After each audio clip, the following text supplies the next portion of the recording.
I'd like to call our National President PV Shoaib for on the dais.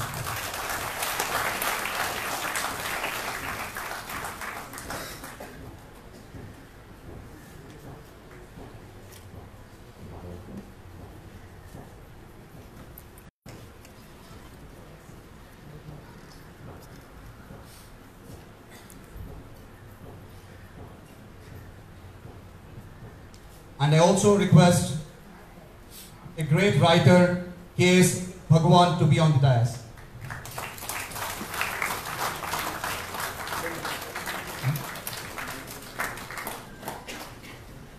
And also I request T. Abdul Nasir, General Secretary, Campus Front of India.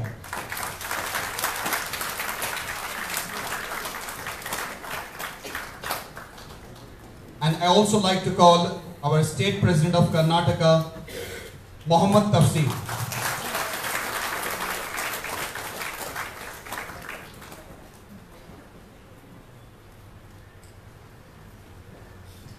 I also like to call our State Secretary, Karnataka, Mohammad Shakir.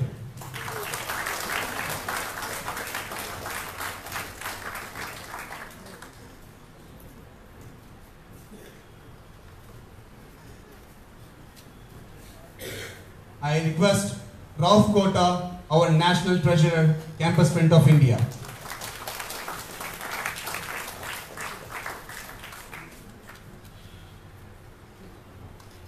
And also like to call National Council Member Abdur Rahman.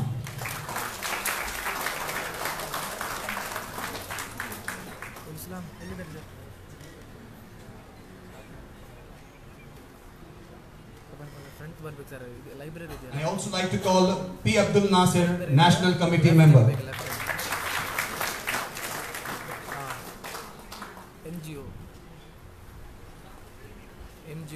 And I also like to call Wasim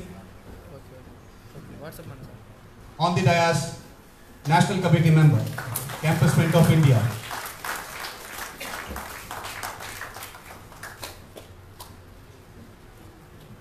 And also like to call TCN Ebras, National Committee Member.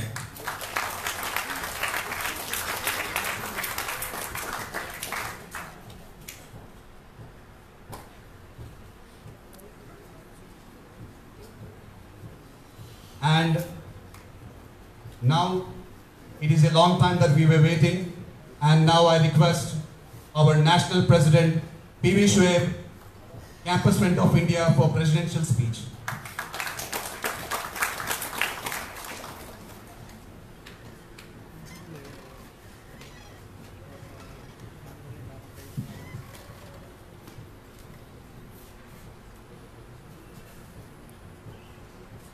A very good evening to all of you.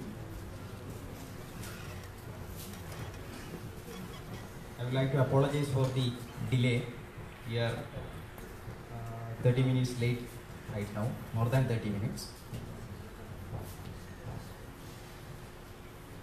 First of all, I would like to welcome the respected dignitaries on the dais, National Committee members, and our Chief Guest, Dr. Bhagwan, and all the participants who came here to attend the releasing ceremony of our document, Jumla Republic. Actually, everyone is confused with the term Jumla. What is meant by Jumla? It's a somewhat a nickname given to our Prime Minister, Jumlebaz. Means something which have no contents in it. कुछ दिनों में कहेंगे 15 लाख देंगे, लेकिन 15 लाख तो है ही नहीं. काला धन लेकर आएंगे, लेकिन काला धन तो आया ही नहीं. यहाँ पर और लोगों को बताएंगे हम इतना लोगों को स्कॉलरशिप देंगे, लेकिन स्कॉलरशिप तो दिन ब दिन कटते ही आ रहा है. पेट्रोल का दाम कम हो जाएंगे, लेकिन पता नहीं कब सेंचुरी बनेगा. ऐसे the comments which don't have any content, that is called Jumlebaz. इसलिए हम इस रिपब्लिक को ऐसा नाम रखा है जुमला रिपब्लिक। तो आज हम इस मौके पर कैंपस फ्रंट ऑफ इंडिया की तरफ से एक कैंपेन है, enough with intolerance, unite against fascism. कुछ दिन पहले दिल्ली में इस कैंपेन का शुरुआत हुआ था। We had started a month before in Delhi. Famous activist Swami Agnivesh inaugurated our campaign in Delhi with the motto to unite against fascism, subjecting to the upcoming Lok Sabha election which will be held in 2019. इस देश की students की एक upliftment, जो लोगों को ज्यादा awareness पैदा करने के लिए, क्योंकि आने वाले जो वक्त में 2019 का इलेक्शन अभी मौजूद में है, हमारा गवर्निंग पार्टी उसका कैंपेन भी आज चालू किया है। हमारे पास बहुत कम वक्त है, उस कम वक्त के अंदर हिंदुस्तान के तमाम लोगों के अंदर यह बेदारी दिलाना है कि फासिज्म के खिलाफ अकेले लड़कर कोई फायदा नहीं है, सब एकजुट होकर एक ही नारे लगाकर इनके खिलाफ लड़ना पड़ेगा। इसलिए यह मैसेज लोगों को देने के लिए हमने एक कैंपेन का शुरुआत किया था दिल्ली से। आज इस कैंपेन के मुताबिक हम सबको जानते हैं, कम्युनिटी के अंदर रिलीजियस पोलराइजेशन, इस सोसाइटी में रिलीजियस पोलराइजेशन सिर्फ ये गवर्नमेंट आने से नहीं है। पिछले 16 साल से यहां पे आरएसएस की जो आइडियोलॉजी प्रोपोगेट करते हैं, उस आइडियोलॉजी से यहां पे इंसान को दो टुकड़े कर कर, कभी कभी रिलीजियन के नाम पर, कभी कभी कास्ट के नाम पर, कभी कभी पॉलिटिकल सेग्रीगेशन के नाम पर अलग अलग कर कर डिवाइड किया गया। ये आरएसएस की आइडियोलॉजी के मुताबिक पहली बात नहीं है, बहुत बार ऐसा हो चुका है, क्योंकि इस गवर्नमेंट के मुताबिक वो नई बात नहीं है। हम सबको चाहिए यहां प्रयोग कैसे होता है, यहां दंगे कैसे होता है, यहां फसादात कैसे होता है, यहां पे बम ब्लास्ट कैसे होता है, हम सबको जानते हैं। लेकिन इनका एक स्लोगन था, अच्छे दिन आने वाले हैं। इन सबको हाइड करने के लिए एक बहुत शानदार स्लोगन इन्होंने लगाया है, अच्छे दिन आने वाले हैं। पिछले 4.5 साल की ये गवर्नमेंट की पूरे ट्रैक रिकॉर्ड अगर देखे गया तो कोई भी सेक्टर के अंदर ये अच्छे दिन आया नहीं है। बीजेपी का आइडेंटिटी है पोलराइजेशन, इस सोसाइटी को भड़काव करना, सोसाइटी को डिवाइड करना, इनका आइडियोलॉजी है। हम उस पर ज्यादा चलते नहीं है। इनका गवर्नेंस कैसा था पिछले 4.5 साल में, ये अच्छे दिन कहां कहां आया है, इसको लोगों को बताना चाहता हूं मैं जुमला रिपब्लिक की ये डॉक्यूमेंट्स। पिछले 4.5 साल के अंदर अलग अलग सेक्टर के अंदर इनका फेल्यूर पूरे दिखाने के लिए हम एक डॉक्यूमेंट रिलीज कर रहे हैं। मुझे 100% यकीन है यहां पर जितना लोग बैठा है, यहां पर से एक भी कोई भी बीजेपी की फेवर में वोट नहीं देंगे, हमें मालूम है। यहां पे जितने भी ऑडियंस मौजूद है, इसमें से कोई भी बीजेपी का फेवर में वोट नहीं डालेंगे, हमें 100% यकीन है। फिर ऐसा कैंपेन क्यों? एक सवाल। ऐसा कैंपेन इसलिए है, बीइंग ए स्टूडेंट कम्युनिटी, सिर्फ हम वोट नहीं डालने से यहां ऐसा रिपब्लिक को, यहां ऐसा गवर्नमेंट को एलिमिनेट नहीं कर सकता। हमारा कुछ ड्यूटी भी बनता है।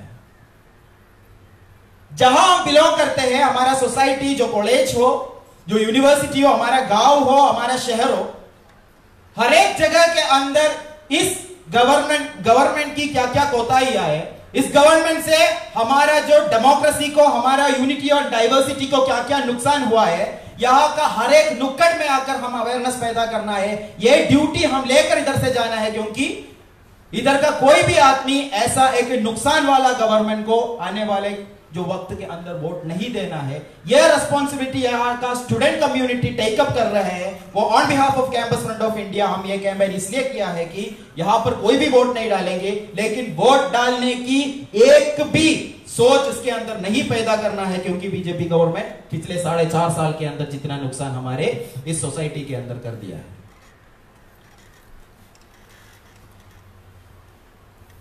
और गवर्नेंस अगर देखे गया तो आज एक सदगुरु का एक कमेंट आपने भी सुना होगा, मोदी जी की 4 साल के अंदर यहां पर कोई भी ब्लास्ट नहीं हुआ है। बहुत अच्छा है, पिछले 4 साल में हिंदुस्तान में कोई भी ब्लास्ट नहीं हुआ है। ब्लास्ट क्यों नहीं हुआ? पिछले मोदी जी की 4 साल में हिंदुस्तान के अंदर कहीं भी बम धमाके नहीं हुआ है। यह एक अचीवमेंट के नाम पर इन्होंने लोगों को बयान देते हुए बता रहा है। क्यों नहीं हुआ? क्योंकि 4-4.5 साल पहले कितने भी ब्लास्ट हुआ था, वो अजमेर हो, मक्का मस्जिद हो, मलेगा हो, समझौता हो, हमने देखा है। इन सब के पीछे जो आरएसएस के काउंटर पार्ट से कभी अभिनव भारत होगा, नवनिर्माण सेना होगा, सनातन संस्था होगा, ये सब लोग कर रहे थे। आज वो लोग गवर्निंग बॉडी है, वो लोग आज सेफ जोन में आया गया है, आज इधर गवर्निंग कर रहा है, तो वो लोग कैसे कर सकता हम सबको मालूम है। लेकिन ये अचीवमेंट के ट्रैक रिकॉर्ड के मुताबिक इन्होंने बता रहा है। और जहां जहां भी जाते हैं, आम आदमी की जो बात करने वाली ये सरकार, गरीबी मिटाने वाले ये सरकार, मजदूरों को अपनी जो काम के अंदर बहुत आसानी दिलाने वाले ये सरकार, किसानों को अपनी जो मेहनत की पूरी की पूरी उसकी जो खिदमत को सपोर्ट करने वाली ये सरकार, लेकिन आज देखे गया तो किधर भी ये दिखने को नहीं मिल रहा है।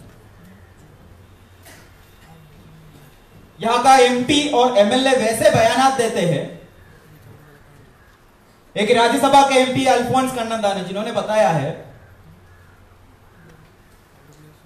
पेट्रोल का दाम इसलिए बढ़ रहा है, उसका प्रॉफिट जाते हैं शौचालय बनाने के लिए। दिन ब दिन 50 पैसे, 1 रुपये, 2 रुपये कर कुछ रूरल इलाकों में इसका 94 तक आ चुका है आज पेट्रोल का रेट लीटर को।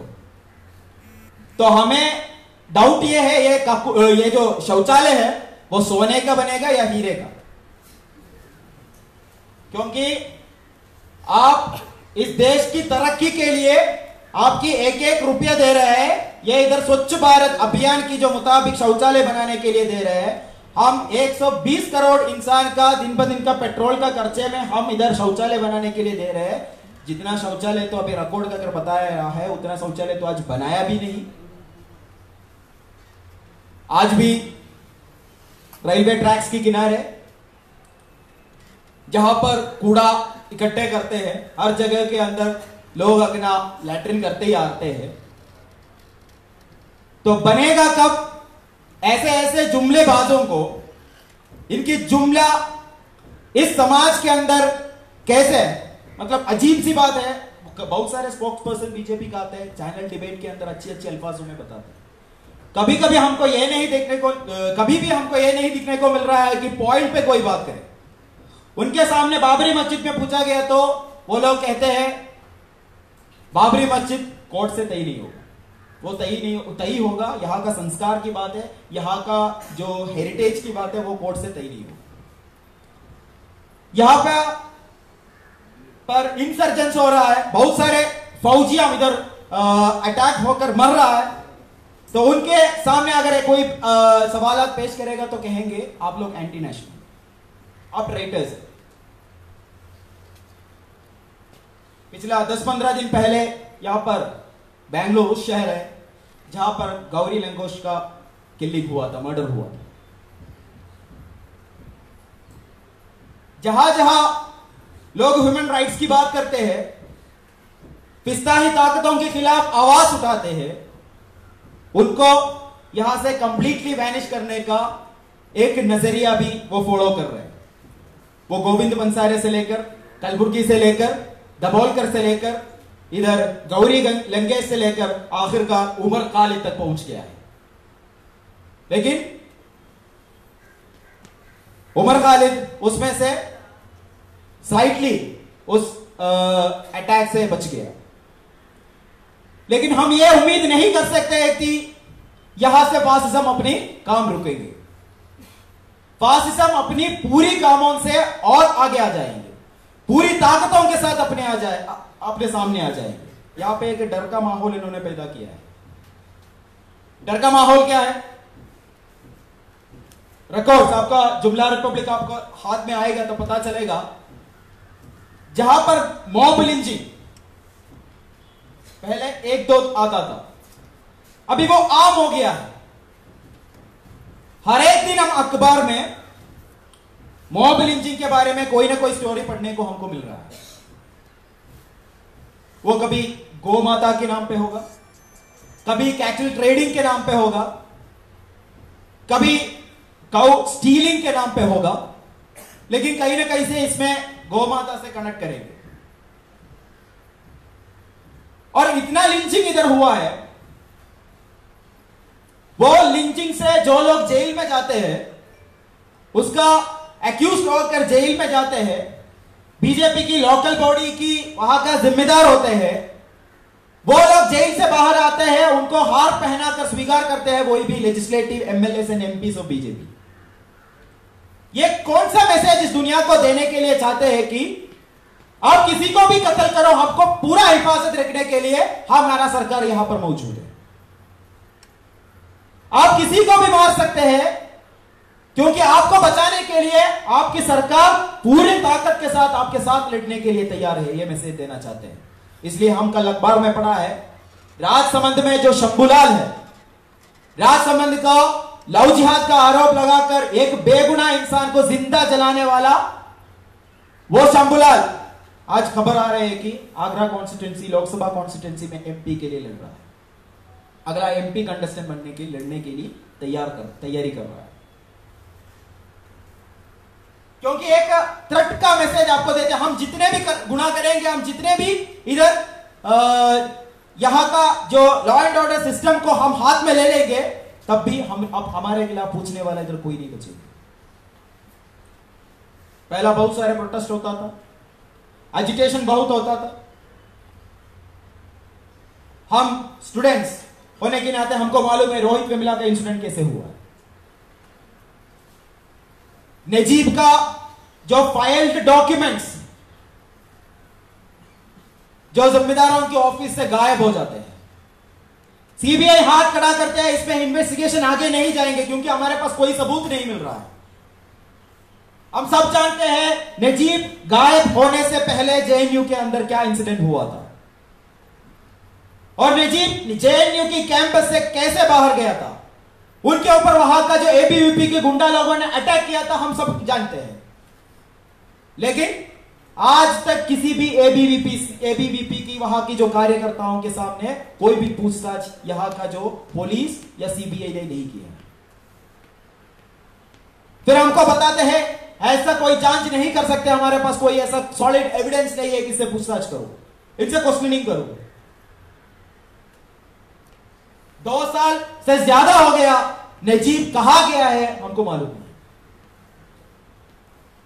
हैदराबाद से एक रोहित वेमुला नहीं है, काफी सारे जो सुसाइड अटेम्प्ट्स उस कैंपस के अंदर, दलित होने के नाते उनकी जो हरासमेंट, दलित होने के नाते उनके ऊपर जो हरासमेंट होते हैं, वो पूरे समाज उसको लेकर उनके खिलाफ जो वहां का प्रोपेगेंडा चलता है, तो खुदकुशी करने के लिए लोग बहुत आगे आ रहा है। उस मौके के अंदर स्टूडेंट का जो रेस्पॉन्स आते हैं,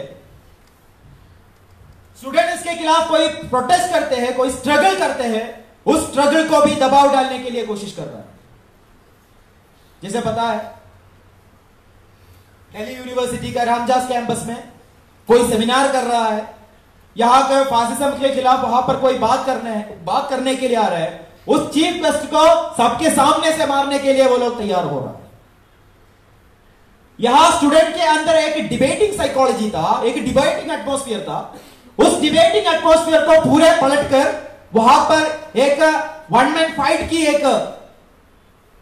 एक नया एक एटमॉस्फेयर पैदा करने के लिए वो लोग आगे आया। 2 दिन पहले जेएनयू कैंपस में इलेक्शन हुआ। इलेक्शन प्रोसेस पूरा खत्म हो रहा है। काउंसिलर्स में से एबीवीपी को किसी को भी सीट नहीं मिला, तो पता चला इस बार इलेक्शन में हम जीतने वाले नहीं है। तो वहां का काउंटिंग प्रोसेस को ये लोग आकर पूरा घेराव कर उस काउंटिंग प्रोसेस को स्टॉप करने के लिए कोशिश कर रहे हैं। पूरी रात इन्होंने वहां पर बिठाकर यहां का लॉ एंड ऑर्डर सिस्टम को, यहां का डेमोक्रेटिक सिस्टम को पूरा खराब करने के लिए वो लोग मेहनत किया है। आखिर रिजल्ट आ गया, किसी को भी एक भी सीट नहीं मिला। डेमोक्रेसी वहां पर सक्सेस हो गया, लेकिन वहां पर एक एटमॉस्फेयर वो लोग पैदा कर रहे हैं कि यहां पर डर दिखाकर लोगों को खामोश करने के लिए वो लोग सोच रहे हैं। वो डर साइकोलॉजी अभी समाज के अंदर बहुत हो गया है। कोई भी आवाज उठाने के लिए नहीं आ रहा है, डर है। गौरी लंकेश का कत्ल हो गया, दबोलकर का कत्ल हो गया। ज्यादा बात कर रहे थे, इस फिस्ताही ताकतों के खिलाफ उमर खालिद के ऊपर एक मर्डर अटेम्प्ट हो गया, और हम भी अगर बात करेगा तो कल हमारे सामने भी यह बंदूक आ जाए। वहां पर हम उनको यह भी सिखाना चाहता हूं, speak louder than their guns. हमको उसकी बंदूक से भी ज्यादा आवाज से बोलना पड़ेगा। इधर फिस्ताही ताकतों को कोई जगह नहीं। गौरी की जगह और भी आ जाएंगे, दबोलकर की जगह और एक आ जाएंगे, बोलने वाला बहुत लोग आ जाएंगे, लेकिन कभी भी हम अपने अल्फाज को दबाव करने के लिए कोई सोच रहे हैं, हम खामोश होने के लिए तैयार नहीं है। हम कदम कदम आगे लड़ने के लिए इस ऐसा एक प्रोग्राम को आगे बढ़ाने के लिए हम सोच रहे हैं। कदम कदम पर हम लड़ेंगे इस फिस्ताई ताकतों के खिलाफ, क्योंकि जहां पर ऑपोजिशन का कोई भी एक प्लेटफॉर्म रेडी होता है, उस ऑपोजिशन का प्लेटफॉर्म को भी ये लोग खत्म करने के लिए इनकी एजेंडाएं चला रहे हैं। आज जहां पर भी नहीं, आप देख लीजिए भीमे कोरेगांव के नाम पर 5 लोगों को अरेस्ट किया हुआ। वो कौन लोग थे? ये जो 5 लोग हैं, अपनी कामों में, अपनी राइटिंग्स में इस फैसिज्म की यहां पर हुई नाइंसाफी के खिलाफ हमेशा जद्दोजहद करने वाला ये 5 लोगों को नक्सल के नाम पर, माओवादी के नाम पर अंदर डालने के लिए ये लोग तैयार होती आ रहा। ये इंसिडेंट इन्होंने क्रिएट कर रहा है। हमको मालूम है आज सितंबर 19 है, आज बटला हाउस की जो मर्डर हुआ था उसकी आज 10th मेमोराइजिंग डे। वो जो कत्ल कौन स्पॉन्सर किया था? मोहम्मद आतिफ और साजिद को पॉइंट ब्लैंक में किसने मर्डर किया था, और उस मर्डर को एनकाउंटर के नाम पर किसी ने पब्लिश किया गया था। यहां का पुलिस, वहां का जो पुलिस ऑफिसर है वो जिम्मेदार है, उनको जो ऑर्डर मिला हुआ है। पॉइंट ब्लैंक गन पॉइंट में आतिफ और साजिद को मारने वाला लोग, और इसको आतंकवादी कहकर लोगों के सामने पेश किया हुआ है लोग।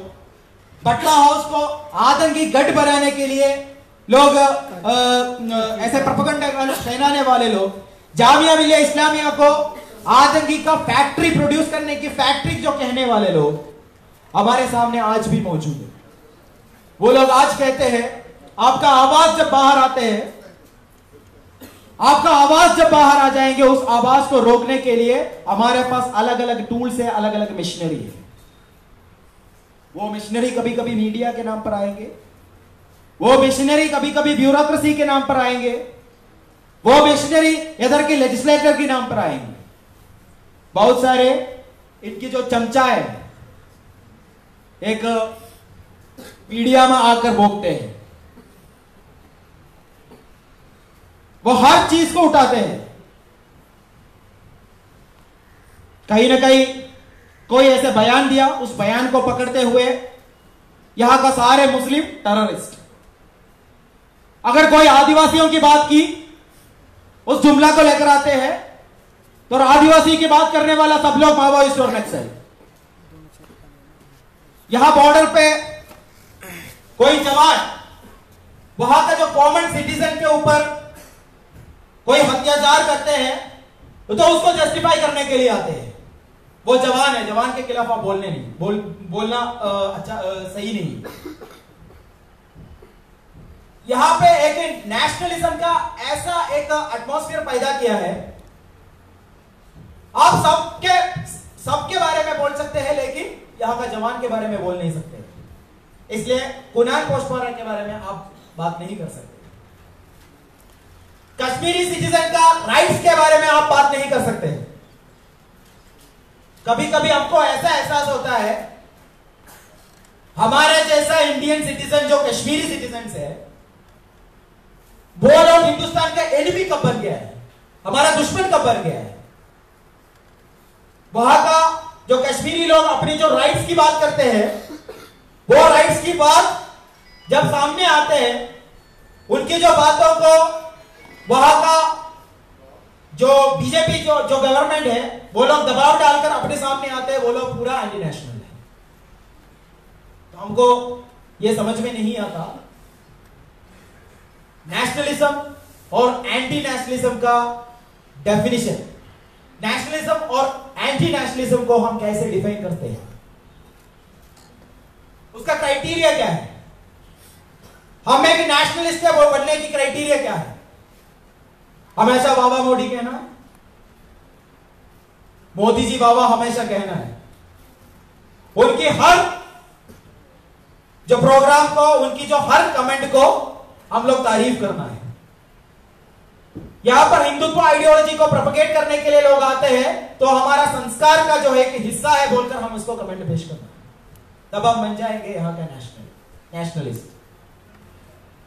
एंटी नेशनलिस्ट कब बनेंगे, हम ट्रेटर्स कब बनेंगे। उन्नाव जैसा इंसिडेंट होता है, कतुआ जैसा इंसिडेंट होता है, यहां पर लोग प्रोटेस्ट करते हैं, स्ट्रगल करते हैं, उसकी जो मुजरिमों को सजा देने की डिमांड करते हैं, तब हम बन जाते हैं ट्रेटर्स, तब हम बन जाते हैं एंटी नेशनल्स।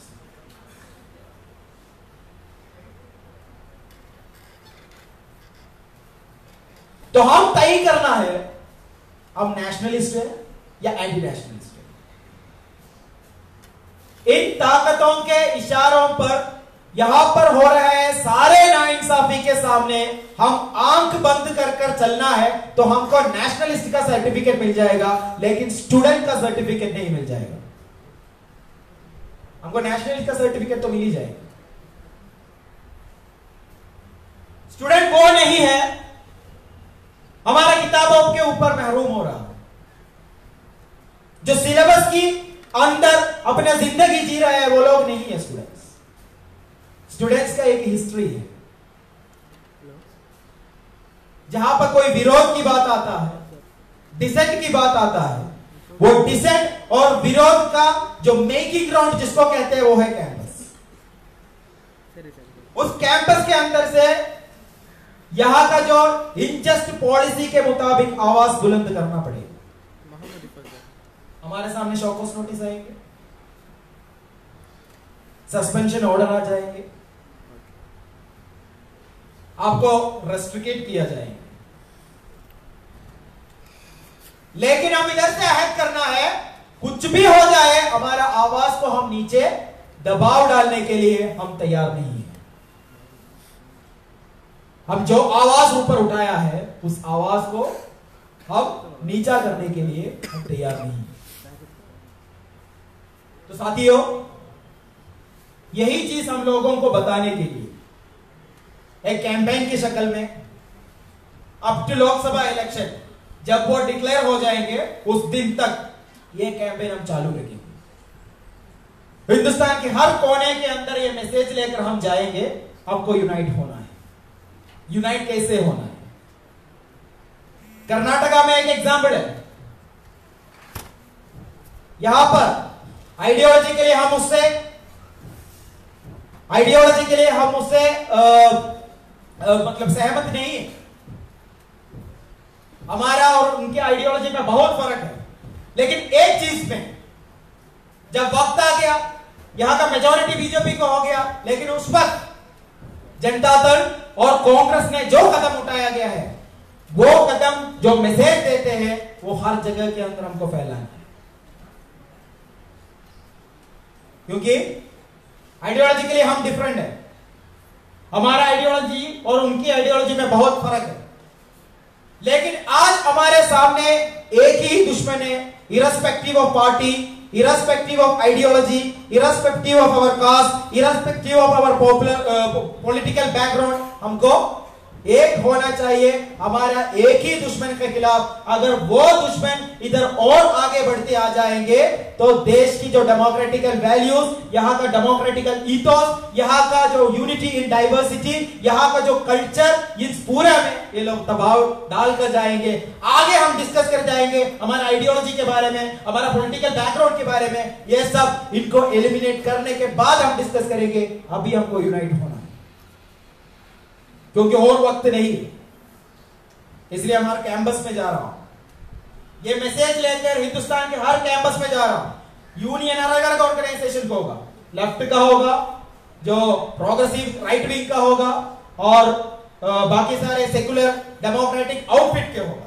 सबके सामने हम जाने वाले हैं, क्योंकि यहां पर एक ही दुश्मन है, वो हिंदुत्व आइडियोलॉजी यहां पर फैलाने वाले जो ऑर्गेनाइजेशन है, उस ऑर्गेनाइजेशन को यहां का इक्तिदार पर लेकर नहीं आना है। इसलिए सब साथ मिलकर लड़ना है। वो नमूना हिंदुस्तान की हर एक इंसान को हम जाकर देना है। ये मैसेज हम इस कैंपेन से इसके तरफ से जाना चाहता हूं। वो सिर्फ पोलराइजेशन की बात नहीं है, आम आदमी की रोटी पकाने से लेकर हमारा जो जॉब की जो सेक्टर आते हैं, एकेडमिक के सेक्टर होते हैं, हर जगहों के अंदर सैफ्रोनाइजेशन अपना जो पकड़ बना दिया गया है, उस पकड़ को तोड़ने के लिए हमको एक साथ लड़ना पड़ेगा। सब सारे जो डिस्कोर्स को भूल जाकर एक ही दुश्मन के खिलाफ up to this Lok Sabha election इनको एलिमिनेट करना है। ये मैसेज हम स्टूडेंट कम्युनिटी को देने के लिए चाह रहा है। हमारा जो education since the BJP came to the power.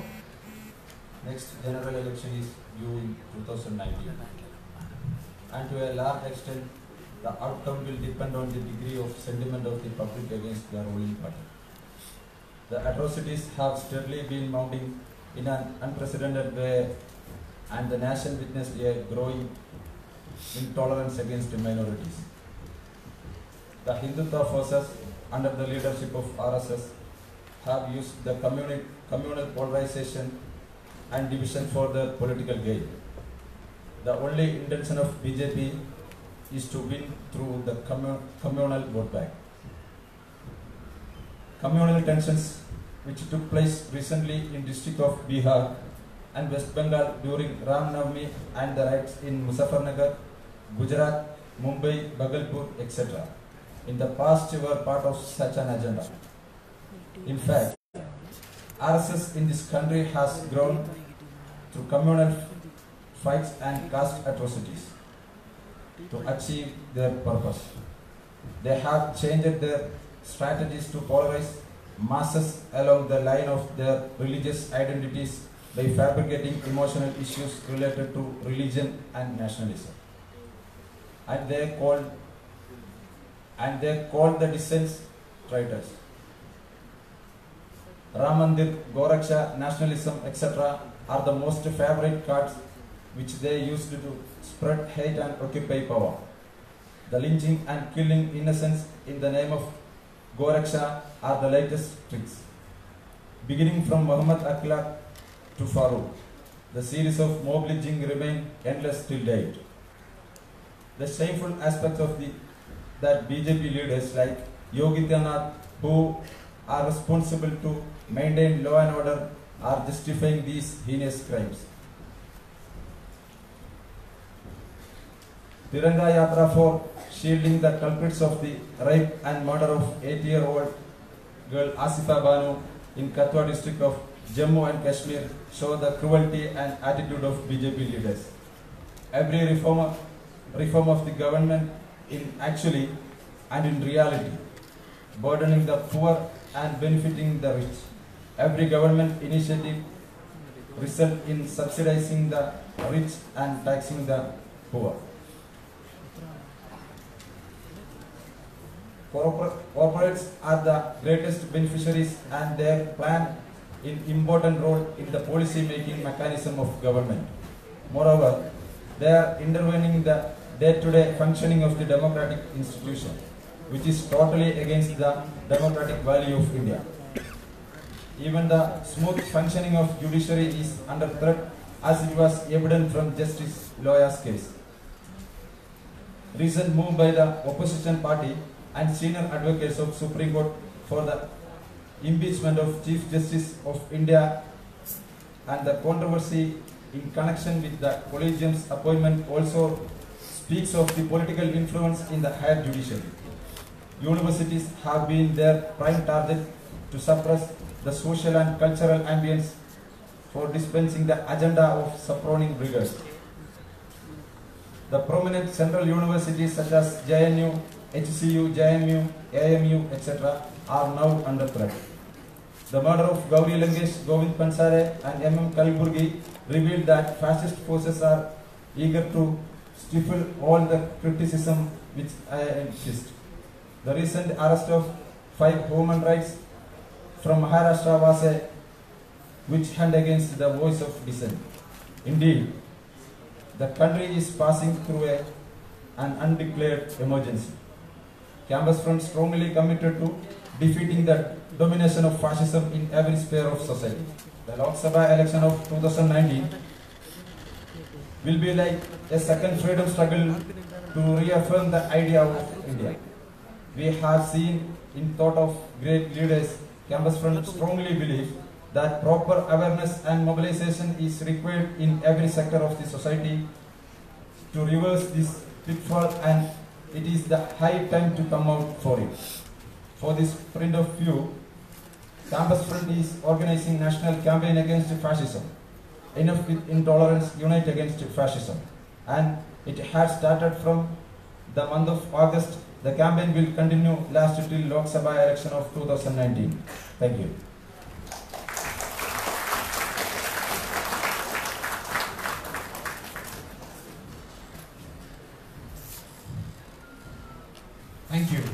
Thank you, Mr. T. Abdul Nasser, for theme paper presentation.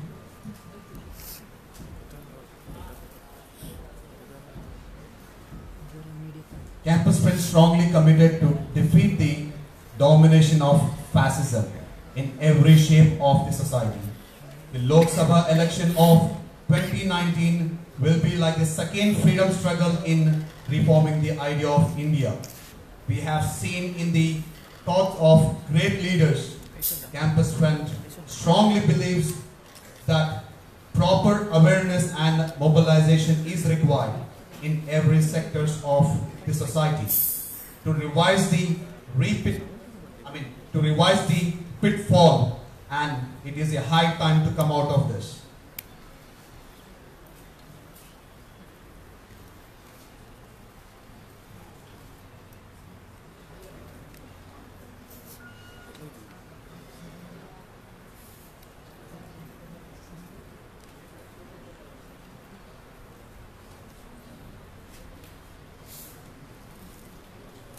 Now I'd like to call Mohammad Tafsir, Karnataka State President, Campus Front of India, to address the gathering.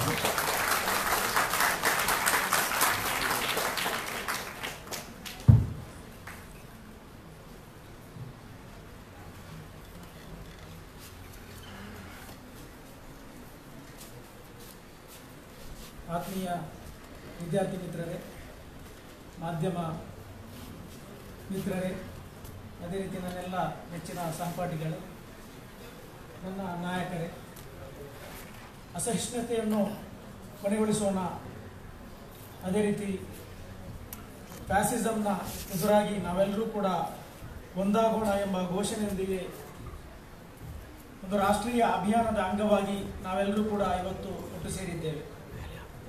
ಬಹುಶಃ ಈಗಾಗಲೇ ನಮ್ಮ ಹಿರಿಯರಾದಂತಹ ದೊರೆಸ್ವಾಮಿಯವರನ್ನು ನಾವು ಕಾಯ್ತಾ ಇದ್ದೇವೆ. ಯಾಕಂತ ಹೇಳಿದರೆ ಸ್ವಾತಂತ್ರ್ಯ ಹೋರಾಟಗಾರರು ಮಾತ್ರ ಅಲ್ಲ, ಫ್ಯಾಸಿಸಂನ ವಿರುದ್ಧವಾಗಿ ಮತ್ತು ಈ ಜನರ ನ್ಯಾಯಕ್ಕೋಸ್ಕರ ಶಕ್ತವಾಗಿ ಹೋರಾಟ ಮಾಡತಕ್ಕಂತಹ ಒಬ್ಬ ವ್ಯಕ್ತಿಯನ್ನ ನಾವು ಕಾಯ್ತಾ ಇದ್ದೇವೆ. ಈ ಒಂದು ಜುಮ್ಲಾ ರಿಪಬ್ಲಿಕ್ ಎನ್ನುವಂತಹ ನಮ್ಮ ಡಾಕ್ಯುಮೆಂಟೇಶನ್ ಅನ್ನ ಅನಾವರಣಗೊಳಿಸಲಿಕ್ಕೋಸ್ಕರ ಈಗಾಗಲೇ ರಾಷ್ಟ್ರೀಯ ಅಧ್ಯಕ್ಷರು ಹಲವು ವಿಚಾರಗಳನ್ನು ನಿಮ್ಮ ಮುಂದೆ ಸವಿಸ್ತಾರವಾಗಿ ಹೇಳಿದ್ದಾರೆ. ಇವತ್ತು ನಾವಿಂದು ಈ ಒಂದು ಕ್ಯಾಂಪೇನ್ ಅನ್ನ, ಈ ಒಂದು ಅಭಿಯಾನವನ್ನ ಕಳೆದ ಆಗಸ್ಟ್ 11ರಂದು ದೆಹಲಿಯ, ಈ ದೇಶದ ರಾಜಧಾನಿಯಾದಂತಹ ದೆಹಲಿಯಲ್ಲಿ ನಾವು ಇದನ್ನ ಉದ್ಘಾಟನೆ ಮಾಡಿದ್ದೇವೆ. ಸಾಂಕೇತಿಕವಾಗಿ ಈ ಒಂದು ಕಾರ್ಯಕ್ರಮ, ಈ ಒಂದು ಅಭಿಯಾನ, ಇದರ ಸಮಾರೋಪ ಬರುವ ಲೋಕಸಭಾ ಚುನಾವಣೆಯ ಸಂದರ್ಭದಲ್ಲಿ ಆಗಿದ್ರೂ ಕೂಡ ಎಲ್ಲಿಯ ತನಕ ಇಲ್ಲಿ ಫ್ಯಾಸಿಸಂ ಅನ್ನುವಂತಹ ಒಂದು ದುಷ್ಟ ಶಕ್ತಿ ಇಲ್ಲಿ ಕೊನೆಯಾಗೋದಿಲ್ವೋ ಅಲ್ಲಿ ತನಕ ಕ್ಯಾಂಪಸ್ ಫ್ರಂಟ್ ಆಫ್ ಇಂಡಿಯಾ ಈ ಒಂದು ಅಭಿಯಾನವನ್ನ ಖಂಡಿತವಾಗಿಯೂ ಕೂಡ ಮುಂದುವರಿಸುತ್ತದೆ ಅನ್ನತಕ್ಕಂಥ ಮಾತನ್ನ ನಾನು ಇಲ್ಲಿ ಹೇಳಲಿಕ್ಕೆ ಇಚ್ಛೆ ಪಡ್ತಾ ಇದ್ದೇನೆ.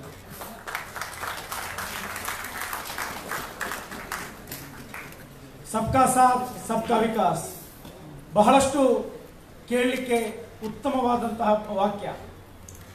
ಅದೇ ರೀತಿ ನಾವು ಈ ಚುನಾವಣೆ ಬರುವುದಕ್ಕಿಂತ ಮುಂಚೆ, 2014ರ ಚುನಾವಣೆ ಬರುವುದಕ್ಕಿಂತ ಮುಂಚೆ ನಾವು ಬಹಳಷ್ಟು ಒಳ್ಳೊಳ್ಳೆ ಸ್ಲೋಗನ್ಗಳನ್ನ ನಾವು ಕೇಳಿದ್ವಿ. ಮೋಡಿಫಿಕೇಶನ್ ಆಫ್ ಇಂಡಿಯಾ, ಬೇರೆ ಬೇರೆ ಏನು ಆಕರ್ಷಣೀಯವಾದಂತಹ ಆ ಘೋಷಣೆಗಳನ್ನ, ಪದಗಳನ್ನ ನಾವು ಕೇಳಿಕೊಂಡು 2014ರ ಚುನಾವಣೆಯನ್ನ ನಾವು ಎದುರಿಸಿದ್ವಿ. ಬಹುಶಃ ಸಾಮಾಜಿಕ ಮಾಧ್ಯಮಗಳಲ್ಲಿ ಬಹಳಷ್ಟು ಪ್ರಚಾರವನ್ನ ಪಡೆದು ಕೇವಲ ಅಲ್ಪ ಮತಗಳನ್ನ ಪಡೆದು ನರೇಂದ್ರ ಮೋದಿ ಅವರು ಈ ದೇಶದ ಅಧಿಕಾರದ ಚುಕ್ಕಾಣಿಯನ್ನ ಹಿಡಿದರು. ಮಾತ್ರ ಅಲ್ಲ, ಬಿಜೆಪಿ ಸರ್ಕಾರ ಈ ದೇಶದ ಅಧಿಕಾರವನ್ನು ಕೂಡ ಹಿಡಿತು. ಇಲ್ಲಿ ನಾವೊಂದು ಮಾತನ್ನು ಅರ್ಥ ಮಾಡಿಕೊಳ್ಬೇಕು. ಈ ದೇಶದಲ್ಲಿ ಸಾಮಾಜಿಕ ತಾಳದನ್ನಾಗಿರಬಹುದು ಅಥವಾ ಮಾಧ್ಯಮಗಳಲ್ಲಾಗಿರಬಹುದು ಬಹಳಷ್ಟು ಹೆಚ್ಚಿನ ರೀತಿಯಲ್ಲಿ ಟೀಕೆಗೊಳಪಟ್ಟಂತಹ ಒಬ್ಬ ಪ್ರಧಾನಿ ಇದ್ರೆ ಅದು ನರೇಂದ್ರ ಮೋದಿ ಅಂತ ನಾನು ಹೇಳಿಕ್ಕೆ ಇಚ್ಛೆ ಪಡ್ತೇನೆ. ಯಾಕಂತ ಹೇಳಿದ್ರೆ ಅಷ್ಟೂ ಕೂಡ ಇವತ್ತು ಜನರು ಈ ದೇಶದ ಪ್ರಧಾನಿಯನ್ನ, ಈ ದೇಶದ ಘನವೆತ್ತ ಪ್ರಧಾನಿಯನ್ನ ಇವತ್ತು ಟೀಕೆ ಮಾಡತಕ್ಕಂಥ ಒಂದು ದುರಂತ ಈ ದೇಶಕ್ಕೆ ಬಂದಿದೆ. ಇವತ್ತು 4 साल से हम क्या किया, 4 साल से हम ऐसा किया ಅಂತೇಳಿ ಬಹಳಷ್ಟು ದೊಡ್ಡ ಬೊಗಳೆಯನ್ನು ಬಿಡುತ್ತಾ ಬಿಜೆಪಿ ಸರ್ಕಾರ ಇವತ್ತು ಮುಂದಿನ ಚುನಾವಣೆಯನ್ನ 2019ರ ಲೋಕಸಭಾ ಚುನಾವಣೆಯನ್ನ ಎದುರಿಸಲಿಕ್ಕೆ ಇವತ್ತು ಬಿಜೆಪಿ ಹೊರಡ್ತಾ ಇದೆ. ಇವತ್ತು ಇವರ ಸಾಧನೆಗಳ ಬಗ್ಗೆ ಬಹಳಷ್ಟು ಸಿನಿಮಾ ನಟರನ್ನ, ಕ್ರಿಕೆಟ್ ತಾರೆಯರನ್ನ ಇವತ್ತು ಹುಡುಕಿಕೊಂಡು ಹೋಗಿ ಇವರ ಸಾಧನೆಯನ್ನ ಅವರ ಹತ್ತಿರ ಅವರು ಹೇಳ್ತಾ ಇದ್ದಾರೆ. ಇವರ ಸಾಧನೆಯನ್ನ ಅವರಲ್ಲಿ ಹೊಗಳ್ತಾ ಇದ್ದಾರೆ. ಇವರು ಮಾಡಿದಂತಹ ಸಾಧನೆ ವಾಸ್ತವದಲ್ಲಿ ಏನು? ಇವರು ಮಾಡಿದಂತಹ ಸಾಧನೆ ಏನು ಅಂತ ಹೇಳಿದ್ರೆ, ಮಹಿಳೆಯರ ಮೇಲೆ, ಈ ದೇಶದ ಮಕ್ಕಳ ಮೇಲೆ, ಮುಸಲ್ಮಾನರ ಮೇಲೆ, ರೈತರ ಮೇಲೆ, ಸೈನಿಕರ ಮೇಲೆ ಮತ್ತು ಮಾನವ ಹಕ್ಕುಗಳ ಹೋರಾಟ ನಡೆಸತಕ್ಕಂತಹ ಆಕ್ಟಿವಿಸ್ಟ್ಗಳ ಮೇಲೆ ದಬ್ಬಾಳಿಕೆಯನ್ನ ಬಿಟ್ರೆ ಇವರು ಯಾವುದೇ ರೀತಿಯಾದಂತಹ ಸಾಧನೆ ಈ ದೇಶದಲ್ಲಿ ಮಾಡಲಿಲ್ಲ. ಜನರನ್ನ ಮೋಸಗೊಳಿಸಿ ಇವರು ಅಧಿಕಾರಕ್ಕೆ ಹಿಡಿದ್ರು. ನಿಮ್ಗೆ ಗೊತ್ತಿರಬಹುದು ಯುಪಿಯಲ್ಲಿ ಇವತ್ತು ಯಾವ ರೀತಿ ಅಧಿಕಾರಕ್ಕೆ ಹಿಡಿದ್ರು ಅಂತ ಹೇಳಿ. ಲವ್ ಜಿಹಾದ್, ಗೋಹತ್ಯೆ ಎನ್ನುವಂತಹ ಏನು ಅಪ್ಪಟ ಸುಳ್ಳಿನ ಕಂತೆಗಳನ್ನ ಜನರ ಮುಂದೆ ಹೇಳಿಕೊಂಡು ಇವರು ಅಧಿಕಾರದ ಗದ್ದುಗೆ ಹೇಳಿದ್ರು.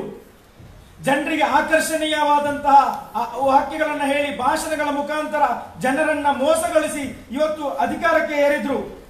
ಅಧಿಕಾರಕ್ಕೆ ಏರಿದ ನಂತರ ಇವತ್ತು ಇವರ ಈ ಒಂದು ಏನು ಅವರ ಫ್ಯಾಸಿಸ್ಟ್ ಅಜೆಂಡಾವನ್ನ ಹಂತ ಹಂತವಾಗಿ ಕಂತಾಗಿ ಇವತ್ತು ಇವರು ಅದನ್ನ ಇಂಪ್ಲಿಮೆಂಟ್ ಮಾಡ್ತಾ ಇದ್ದಾರೆ. ಈ ಒಂದು ಬಿಜೆಪಿ ಸರ್ಕಾರ ಅಧಿಕಾರಕ್ಕೆ ಬಂದ ನಂತರ ಇವರು ಪ್ರಥಮವಾಗಿ ಮಾಡಿದಂತಹ ಸಾಧನೆ ಏನಂತ ಹೇಳಿದ್ರೆ, ಈ ದೇಶದ ಈ ಸರ್ಕಾರದ ಆಡಳಿತ ವ್ಯವಸ್ಥೆಯಲ್ಲಿ ಯಾರೆಲ್ಲ ಸೆಕ್ಯುಲರ್ ವ್ಯಕ್ತಿಗಳಿದ್ದಾರೆ, ಯಾರೆಲ್ಲ ಸೆಕ್ಯುಲರ್ ಅಧಿಕಾರಿಗಳಿದ್ದಾರೆ, ಯಾರೆಲ್ಲ ಉನ್ನತ ಮಟ್ಟದ ಸೆಕ್ಯುಲರ್ ಅಧಿಕಾರಿಗಳಿದ್ದಾರೆ ಅವರನ್ನೆಲ್ಲವನ್ನು ಕೂಡ ಬಲವಂತವಾಗಿ ರಾಜೀನಾಮೆ ಕೊಡಿಸಿ ಸಂಘನಿಷ್ಠೆಯುಳ್ಳ ಅದೇ ರೀತಿ ಪ್ರಚಾರಕರನ್ನ ಇವತ್ತು ಆ ಸ್ಥಾನಕ್ಕೆ ಇವತ್ತು ಇವರು ನೇಮಕ ಮಾಡಿದರು. ಅದು ಮಾತ್ರ ಅಲ್ಲ, ಆರಂಭದಿಂದಲೇ ಇವರು ಏನು ಶಿಕ್ಷಣ ಕ್ಷೇತ್ರವನ್ನೇ ಆಯ್ದಂತಹ ಈ ಒಂದು ಸರ್ಕಾರ ಸ್ಮೃತಿ ಇರಾನಿಯ ಮೂಲಕ ಒಂದು ಸಮಿತಿಯನ್ನ ಇವರು ರಚನೆ ಮಾಡ್ತಾರೆ. ಯಾಕಂತ ಹೇಳಿದ್ರೆ ವೇದ ಮತ್ತು ಉಪನಿಷತ್ತುಗಳನ್ನ ಕಲೀಲಿಕ್ಕೋಸ್ಕರ ಅದು ಕೂಡ ಸರ್ಕಾರಿ ಪ್ರಾಯೋಜಿತ ಒಂದು ಕಮಿಟಿಯನ್ನ ಇವರು ನೇಮಕ ಮಾಡ್ತಾರೆ. ಮಾತ್ರ ಅಲ್ಲ, ಆ ನಂತರ ಇಲ್ಲಿ ತನಕ ಇವರು ಶಿಕ್ಷಣ ಕ್ಷೇತ್ರವನ್ನ ತಮ್ಮದಾಗಿಸಿಕೊಳ್ಳಿಕ್ಕೆ ಪ್ರಯತ್ನ ಮಾಡ್ತಾರೆ ಅಂತ ಹೇಳಿದ್ರೆ ಪಕ್ಕ RSS ಕಾರ್ಯಕರ್ತನಾದಂತಹ ವಿಕ್ರಮ್ ಜಮಾದಾರ್ ಎನ್ನುವಂತಹ ಒಬ್ಬ ವ್ಯಕ್ತಿಯನ್ನ Visvesvaraya national institute of technology ಅಧ್ಯಕ್ಷರನ್ನಾಗಿ ನೇಮಕ ಮಾಡ್ತಾರೆ. ಅದು ಕೂಡ ಸಾಲದು ಎಂಬಂತೆ FTTI ಅಧ್ಯಕ್ಷರಾಗಿ ಗಜೇಂದ್ರ ಚೌಹಾಣ್ರನ್ನ ನೇಮಕ ಮಾಡ್ತಾರೆ. ಆದರೆ ಯುಪಿಯಲ್ಲಿ ವಿದ್ಯಾರ್ಥಿಗಳ ಬಹಳಷ್ಟು ಪ್ರತಿಭಟನೆಗಳ ಚಳವಳಿಗಳಿಂದಾಗಿ ಆ ಸರ್ಕಾರ ಏನ್ ಮಾಡ್ತದೆ ಅಂತ ಹೇಳಿದ್ರೆ ಗಜೇಂದ್ರ ಚೌಹಾಣ್ರನ್ನ ಆ ಒಂದು ವೃತ್ತಿಯಿಂದ ಅವರು ತೆರವುಗೊಳಿಸ್ತಾರೆ. ಮಾತ್ರ ಅಲ್ಲ, ಅದಕ್ಕೆ RSSಗೆ ನಿಷ್ಠರಾದಂತಹ ನಟ ಅನುಪಮ್ ಖೇರನ್ನ ನೇಮಕ ಮಾಡ್ತಾರೆ. ಅದು ಮಾತ್ರ ಅಲ್ಲ, ಮೇ 11ರಂದು ಶಂಕರಾಚಾರ್ಯರ ದಿನವನ್ನ ರಾಷ್ಟ್ರೀಯ ಚಿಂತಕರ ದಿನಾಚರಣೆಯನ್ನಾಗಿ ಇವರು ಆಯ್ಕೆ ಮಾಡಿದ್ರು. ಮಾತ್ರ ಅಲ್ಲ, ನಿಮಗೆ ಎಜುಕೇಶನ್ ಸೆಕ್ಟರ್ ಅಲ್ಲಿ ಯಾವ ರೀತಿಯ ಬದಲಾವಣೆಗಳನ್ನು ಮಾಡ್ತಾ ಇದ್ದಾರೆ ಅಂತ ಹೇಳಿದ್ರೆ RSS ನೇತೃತ್ವದಲ್ಲಿ ರಾಷ್ಟ್ರ ಮಟ್ಟದ 700ಕ್ಕೂ ಶಿಕ್ಷಣ ತಜ್ಞರು ಮತ್ತು 50ಕ್ಕೂ ವಿವಿ ಉಪ ಕುಲಸಚಿವರುಗಳನ್ನ 2 ದಿನಗಳ ಕಾರ್ಯಾಗಾರವನ್ನ ಇವತ್ತು ಇವರು ಮಾಡಿದ್ರು. ನಾವು ಬಹಳಷ್ಟು ಇದರ ಬಗ್ಗೆ ನಾವು ಚಿಂತೆ ಮಾಡಬೇಕಾದಂತ ದೊಡ್ಡ ಅನಿವಾರ್ಯತೆ ಇವತ್ತು ನಮ್ಮ ಮುಂದೆ ಇದೆ. ಇವತ್ತು ಇವರು ಹೇಳ್ತಾರೆ ಏನಂತ ಹೇಳಿದ್ರೆ ಇವರು ಬಹಳಷ್ಟು ವಿಚಾರಗಳ ಬಗ್ಗೆ ಇವರು ಪ್ರಚಾರವನ್ನ ಪಡೀತಾರೆ. ಏನಂತ ಹೇಳಿದ್ರೆ ನಾವು ದೇಶ ಪ್ರೇಮಿಗಳು ಅಂತ ಹೇಳಿ ಇವರು ಏನ್ ಮಾಡಿದ್ರು ನಿಮ್ಗೆ ಗೊತ್ತಿದೆಯಾ? ಅಸ್ಸಾಂನಲ್ಲಿ 3 ಜನ ಬಿಜೆಪಿಯ ನಾಯಕರು ಉಗ್ರರಿಗೆ ಹಣಕಾಸಿನ ನೆರವು ನೀಡಿದ್ದಾರೆ ಅನ್ನುವಂತ ಆರೋಪದ ಮೇಲೆ ಅವರನ್ನ ಜೀವಾವಧಿ ಶಿಕ್ಷೆಗೆ ಒಳಪಡಿಸಲಾಗುತ್ತೆ. ಅದು ಮಾತ್ರ ಅಲ್ಲ, ಪಾಕಿಸ್ತಾನ ಜಿಂದಾಬಾದ್ ಹೇಳುವಂತಹ ಘೋಷಣೆಗಳಾಗಿರ್ಬೋದು ಅಥವಾ ಪಾಕಿಸ್ತಾನದ ಪರವಾಗಿ ಹೇಳ್ತಕ್ಕಂತಹ ಏನು ಘೋಷಣೆಗಳಾಗಿರ್ಬೋದು, ಪಾಕಿಸ್ತಾನದ ಧ್ವಜವನ್ನ ಹಾರಾಟ ಮಾಡತಕ್ಕಂಥ ವ್ಯಕ್ತಿಗಳಾಗಿರ್ಬೋದು, ಅದೆಲ್ಲವೂ ಕೂಡ ಈ ಬಿಜೆಪಿ ಪ್ರೇರಿತ ವ್ಯಕ್ತಿಗಳೇ. ಎಲ್ಲಿದೆ ಸ್ವಾಮಿ ಇವರಿಗೆ ದೇಶ ಪ್ರೇಮ? ನಾವು ಅರ್ಥ ಮಾಡಿಕೊಳ್ಬೇಕು. ಇವರ ಈ ಒಂದು ಷಡ್ಯಂತ್ರವನ್ನ ಬಹಳಷ್ಟು ಈ ಒಂದು ವಿದ್ಯಾರ್ಥಿಗಳಾದ ನಾವು ಬಹಳಷ್ಟು ರೀತಿಯಲ್ಲಿ ನಾವು ಕಲಿಬೇಕಾದಂತಹ ಅನಿವಾರ್ಯತೆ ಇದೆ. ಮಾತ್ರ ಅಲ್ಲ, ಇವರು ಹೇಳ್ತಾರೆ ನಾವು ರೈತರ ಪರವಾಗಿದ್ದೇವೆ. ಆದ್ರೆ ಎಷ್ಟೋ ರೈತರು ಇವತ್ತು ಆತ್ಮಹತ್ಯೆ ಮಾಡ್ತಾ ಇದ್ದಾರೆ. ರೈತರ ಬೆಳೆಗಳಿಗೆ ಬೆಂಬಲ ಬೆಲೆ ಕೊಡ್ತಾ ಇಲ್ಲ. ಅಹಮದಾಬಾದಲ್ಲಿ, ರಾಜಸ್ಥಾನದಲ್ಲಿ, ಕರ್ನಾಟಕದಲ್ಲಿ, ತಮಿಳುನಾಡಲ್ಲಿ ಬಹಳಷ್ಟು ಉನ್ನತ ಮಟ್ಟದ ಪ್ರತಿಭಟನೆಗಳು ಕೇಂದ್ರ ಸರ್ಕಾರದ ವಿರುದ್ಧವಾಗಿ ನಡೆಯಿತು. ಆದ್ರೆ ಬೇರೆ ಯಾವುದೋ ಒಂದು ವಿಚಾರಗಳನ್ನು ಇಟ್ಟುಕೊಂಡು ನಮ್ಮನ್ನ ಡೈವರ್ಟ್ ಮಾಡುವಂತ, ನಮ್ಮ ಚಿಂತನೆಯನ್ನ ಬೇರೆಡೆಗೆ ಸೆಳೆಯುವಂತ ಕೆಲಸಗಳನ್ನ ಇವತ್ತು ಕೇಂದ್ರ ಸರ್ಕಾರ ಮಾಡ್ತಾ ಇದೆ. ಅದು ಮಾತ್ರ ಅಲ್ಲ, ನಾವು ಮಹಿಳೆಯರ ಪರವಾಗಿ ಇದ್ದೇವೆ ಅಂತ ಹೇಳ್ತಾ ಇದ್ದಾರೆ. ನಾವು ಮಹಿಳೆಯರ ಪರವಾಗಿದ್ದೇವೆ ಅಂತ ಹೇಳಿ ಈ ದೇಶದಲ್ಲಿ ಮೋದಿ ಆಡಳಿತಕ್ಕೆ ಬಂದ ನಂತರ ಎಷ್ಟು ಸಾವಿರ ಮಕ್ಕಳ ಅತ್ಯಾಚಾರ ಆದ್ರು, ಎಷ್ಟು ಸಾವಿರ ಮಹಿಳೆಯರ ಅತ್ಯಾಚಾರ ಆದ್ರು. ಆದ್ರೆ ಈ ಅತ್ಯಾಚಾರ ಆಗುವಾಗ ನಮ್ಮಲ್ಲಿ ನಾವು ಅರ್ಥ ಮಾಡಿಕೊಳ್ಬೇಕೇನಂತ ಹೇಳಿದ್ರೆ ಅತ್ಯಾಚಾರ ಅನ್ನುವಂಥದ್ದು ಸಾಮಾನ್ಯ ಅಂತ ನಾವು ಹೇಳ್ಬೋದು. ಆದರೆ ಇಲ್ಲಿ ಒಂದು ಮಾತನ್ನ ಅರ್ಥ ಮಾಡಿಕೊಳ್ಬೇಕು ಏನಂತ ಹೇಳಿದ್ರೆ ಇಲ್ಲಿ ಬಹುತೇಕ ಅತ್ಯಾಚಾರ ಪ್ರಕರಣಗಳು ಬಿಜೆಪಿಯ ಶಾಸಕರು ಮತ್ತು ಬೆಂಬಲಿಗರು ನಡೆಸತಕ್ಕಂತ ಕೃತ್ಯಗಳಾಗಿದೆ. ಮಾತ್ರ ಅಲ್ಲ, ಆಸಿಫಾ ಪ್ರಕರಣ ಆಗಿರಬಹುದು, ಉನ್ನಾವ ಪ್ರಕರಣವಾಗಿರಬಹುದು, ಈ ಎಲ್ಲ ಪ್ರಕರಣಗಳಲ್ಲೂ ಕೂಡ ಬಿಜೆಪಿಯ ನೇರ ಕೈವಾಡ ಇದೆ ಅನ್ನುವಂಥದ್ದನ್ನ ನಮ್ಗೆ ಇಲ್ಲಿ ಕಾಣಲಿಕ್ಕೆ ಸಾಧ್ಯ ಆಗಿದೆ. ಆದ್ದರಿಂದ ಈ ದೇಶ ಅನ್ನುವಂಥದ್ದು ಒಂದು ಏನು ಅಪಾಯಕಾರಿಯಾದಂತಹ ಸನ್ನಿವೇಶಕ್ಕೆ ಹೋಗ್ತಾ ಇದೆ. ನಾನು ಜಾಸ್ತಿ ಮಾತಾಡೋಕೆ ಇಷ್ಟಪಡೋದಿಲ್ಲ, ನಾಯಕರಿದ್ದಾರೆ. ಈ ದೇಶ ಒಂದು ಅಪಾಯಕಾರಿಯಾದಂತಹ ಒಂದು ವ್ಯವಸ್ಥೆಗೆ, ಒಂದು ಅಂಚಿಗೆ ಇವತ್ತು ಈ ದೇಶ ಹೋಗ್ತಾ ಇದೆ. ಈ ದೇಶವನ್ನ ರಕ್ಷಿಸಬೇಕಾಗಿರುವಂತಹ ವ್ಯಕ್ತಿಗಳು ನಾವು, ವಿದ್ಯಾರ್ಥಿಗಳು. ಕ್ಯಾಂಪಸ್ ಫ್ರಂಟ್ ಆಫ್ ಇಂಡಿಯಾ ಇವತ್ತು ರಾಷ್ಟ್ರಾದ್ಯಂತ ಈ ಒಂದು ವಿಚಾರದಲ್ಲಿ ಎಲ್ಲ ಮಕ್ಕಳನ್ನ, ಎಲ್ಲ ವಿದ್ಯಾರ್ಥಿಗಳನ್ನ ಇವತ್ತು ಜಾಗೃತಿ ಮಾಡುವಂತಹ ಒಂದು ದೊಡ್ಡ ಜವಾಬ್ದಾರಿಯನ್ನ ಇವತ್ತು ಕ್ಯಾಂಪಸ್ ಫ್ರಂಟ್ ಆಫ್ ಇಂಡಿಯಾ ಹೊತ್ತಿಕೊಂಡಿದೆ. ಮಾತ್ರ ಅಲ್ಲ, ಹೇಗಾದರೂ ಮಾಡಿ ಈ ದೇಶದಿಂದ ಫ್ಯಾಸಿಸಂ ಅನ್ನ ತೊಲಗಿಸಬೇಕು ಅನ್ನುವಂತಹ ನಿಟ್ಟಿನಲ್ಲಿ ಇವತ್ತು ಕ್ಯಾಂಪಸ್ ಫ್ರಂಟ್ ಆಫ್ ಇಂಡಿಯಾ ಪ್ರತಿಯೊಂದು ಕ್ಯಾಂಪಸ್ ನಲ್ಲೂ ಕೂಡ ಇವತ್ತು ಕೆಲಸ ಮಾಡ್ತಾ ಇದೆ. ಆದ್ದರಿಂದ ವಿದ್ಯಾರ್ಥಿಗಳೇ, ನಮಗೆ ಇತಿಹಾಸ ಇದೆ. ಈ ವಿದ್ಯಾರ್ಥಿ ಸಂಘಟನೆಗಳಿಗೆ, ವಿದ್ಯಾರ್ಥಿ ಚಳವಳಿಗಳಿಗೆ ಇತಿಹಾಸ ಇದೆ. ಈ ದೇಶದ ಪರಿಸ್ಥಿತಿಯನ್ನ ನಾವು ಬದಲಾವಣೆ ಮಾಡಿದ್ದೇವೆ. ಗುಜರಾತ್ ಸರ್ಕಾರವನ್ನ ನಾವು ಒಂದು ಕಾಲದಲ್ಲಿ ನಾವು ಬದಲಾವಣೆ ಮಾಡಿದ್ದೇವೆ. ಈ ದೇಶದಲ್ಲಿ ಮಹಿಳೆಯರ ಮೇಲೆ ಅತ್ಯಾಚಾರದಂತ ಸಂದರ್ಭದಲ್ಲಿ ಈ ದೇಶದಲ್ಲಿ ಕಾನೂನುಗಳನ್ನ ಬದಲಾವಣೆ ಮಾಡಲಿಕ್ಕೆ ಇಲ್ಲಿರ್ತಕ್ಕಂಥ ವಿದ್ಯಾರ್ಥಿಗಳಿಗೆ ಸಾಧ್ಯ ಆಗಿದೆ. ಆದ್ದರಿಂದ ವಿದ್ಯಾರ್ಥಿ ಚಳವಳಿ ಅಂತ ಹೇಳಿದ್ರೆ ಬಹಳಷ್ಟು ದೊಡ್ಡ ಚಳವಳಿಯಾಗಿದೆ ವಿದ್ಯಾರ್ಥಿಗಳೇ. ನಾವು ಸ್ವಾತಂತ್ರ್ಯ ಪೂರ್ವದಲ್ಲಿ ಮತ್ತು ಸ್ವಾತಂತ್ರ್ಯ ನಂತರವೂ ಕೂಡ ಈ ದೇಶದ ಬದಲಾವಣೆಗೋಸ್ಕರ, ಈ ದೇಶದ ಸಮಾನತೆಗೋಸ್ಕರ ಕೆಲಸ ಮಾಡಿದ್ದೇವೆ. ಒಂದು ಕಾಲ ಇತ್ತು, ಈ ದೇಶದಲ್ಲಿ ವಿದ್ಯಾರ್ಥಿಗಳು ಹೋರಾಟ ಮಾಡಿದ್ರು. ಯಾತಕ್ಕೋಸ್ಕರ ಅಂತ ಹೇಳಿದ್ರೆ ಬ್ರಿಟಿಷರನ್ನ ಈ ದೇಶದಿಂದ ತೊಲಗಿಸ್ಲಿಕ್ಕೋಸ್ಕರ. ಆದ್ರೆ ಇವತ್ತಿಗೂ ಕೂಡ ನಮ್ಗೆ ಅಂತ ಒಂದು ದೊಡ್ಡ ಅನಿವಾರ್ಯತೆ ಬಂದಿದೆ. ನಮ್ಗೆ ಸ್ವಾತಂತ್ರ್ಯ ಬೇಕಾಗಿದೆ. ಯಾಕಂತ ಹೇಳಿದ್ರೆ RSS ಹೆಣೆದಂತ ಬಲೆಯೊಳಗೆ ಇವತ್ತು ಇಲ್ಲಿರ್ತಕ್ಕಂತಹ ಮಹಿಳೆಯರು, ಮುಗ್ಧ ನಾಗರಿಕರು ಮತ್ತು ದಲಿತರು, ಅಲ್ಪಸಂಖ್ಯಾತರು ಇವತ್ತು RSS ಹೆಣೆದಂತ ಬಲೆಯೊಳಗಡೆ ಬಿದ್ದಿದ್ದಾರೆ. ಆ ಬಲೆಯನ್ನು ಕಟ್ ಮಾಡಬೇಕಾದಂತಹ, ಆ ಬಲೆಯನ್ನು ತುಂಡು ಮಾಡಬೇಕಾದಂತಹ ದೊಡ್ಡ ಜವಾಬ್ದಾರಿ ಈ ದೇಶದ ಯುವ ಜನತೆಯ ಮೇಲಿದೆ. ಆದ್ದರಿಂದ ನಮ್ಮ ಘೋಷಣೆ ಅದು ಫ್ಯಾಸಿಸಂನ ವಿರುದ್ಧವಾಗಿರಬೇಕು. ಇಲ್ಲಿ ಫ್ಯಾಸಿಸಂ ಮತ್ತು ಫ್ಯಾಸಿಸಂನ ವಿರುದ್ಧ ಏನು ಹೋರಾಟ ಮಾಡುವಂತ ನಡುವೆ ಒಂದು ಯುದ್ಧ ನಡೀತಾ ಇದೆ.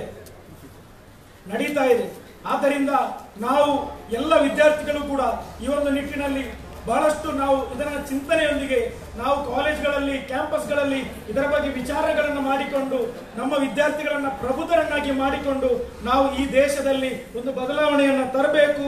ಆ ಮೂಲಕ ಈ ದೇಶದ ಪ್ರಜಾಸತ್ತಾತ್ಮಕ ವ್ಯವಸ್ಥೆಯನ್ನ, ಗಣರಾಜ್ಯವನ್ನ, ಜಾತ್ಯತೀತ ಮೌಲ್ಯಗಳನ್ನ ಉಳಿಸ್ತಕ್ಕಂತಹ ಕೆಲಸವನ್ನ ನಾವೆಲ್ಲರೂ ಕೂಡ ಮಾಡಬೇಕು. ಅದಕ್ಕೋಸ್ಕರ ಕ್ಯಾಂಪಸ್ ಫ್ರಂಟ್ ಆಫ್ ಇಂಡಿಯಾ ಯಾವತ್ತಿಗೂ ಕೂಡ ಕಟಿಬದ್ಧವಾಗಿದೆ ಅನ್ನುವಂತ ಮಾತನ್ನ ಹೇಳುತ್ತಾ, ಜೈ ಹಿಂದ್, ಜೈ campus front of India.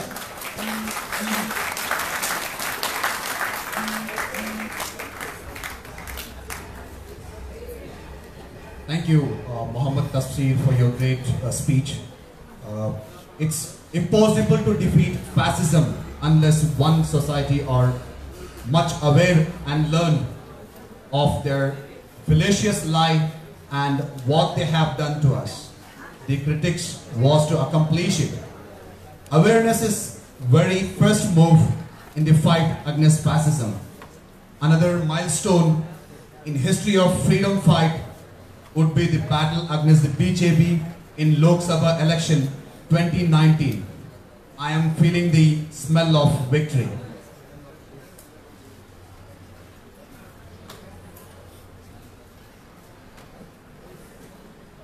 Now I'd like to call one of our great writer, K.S. Bhagwan, to address the gathering.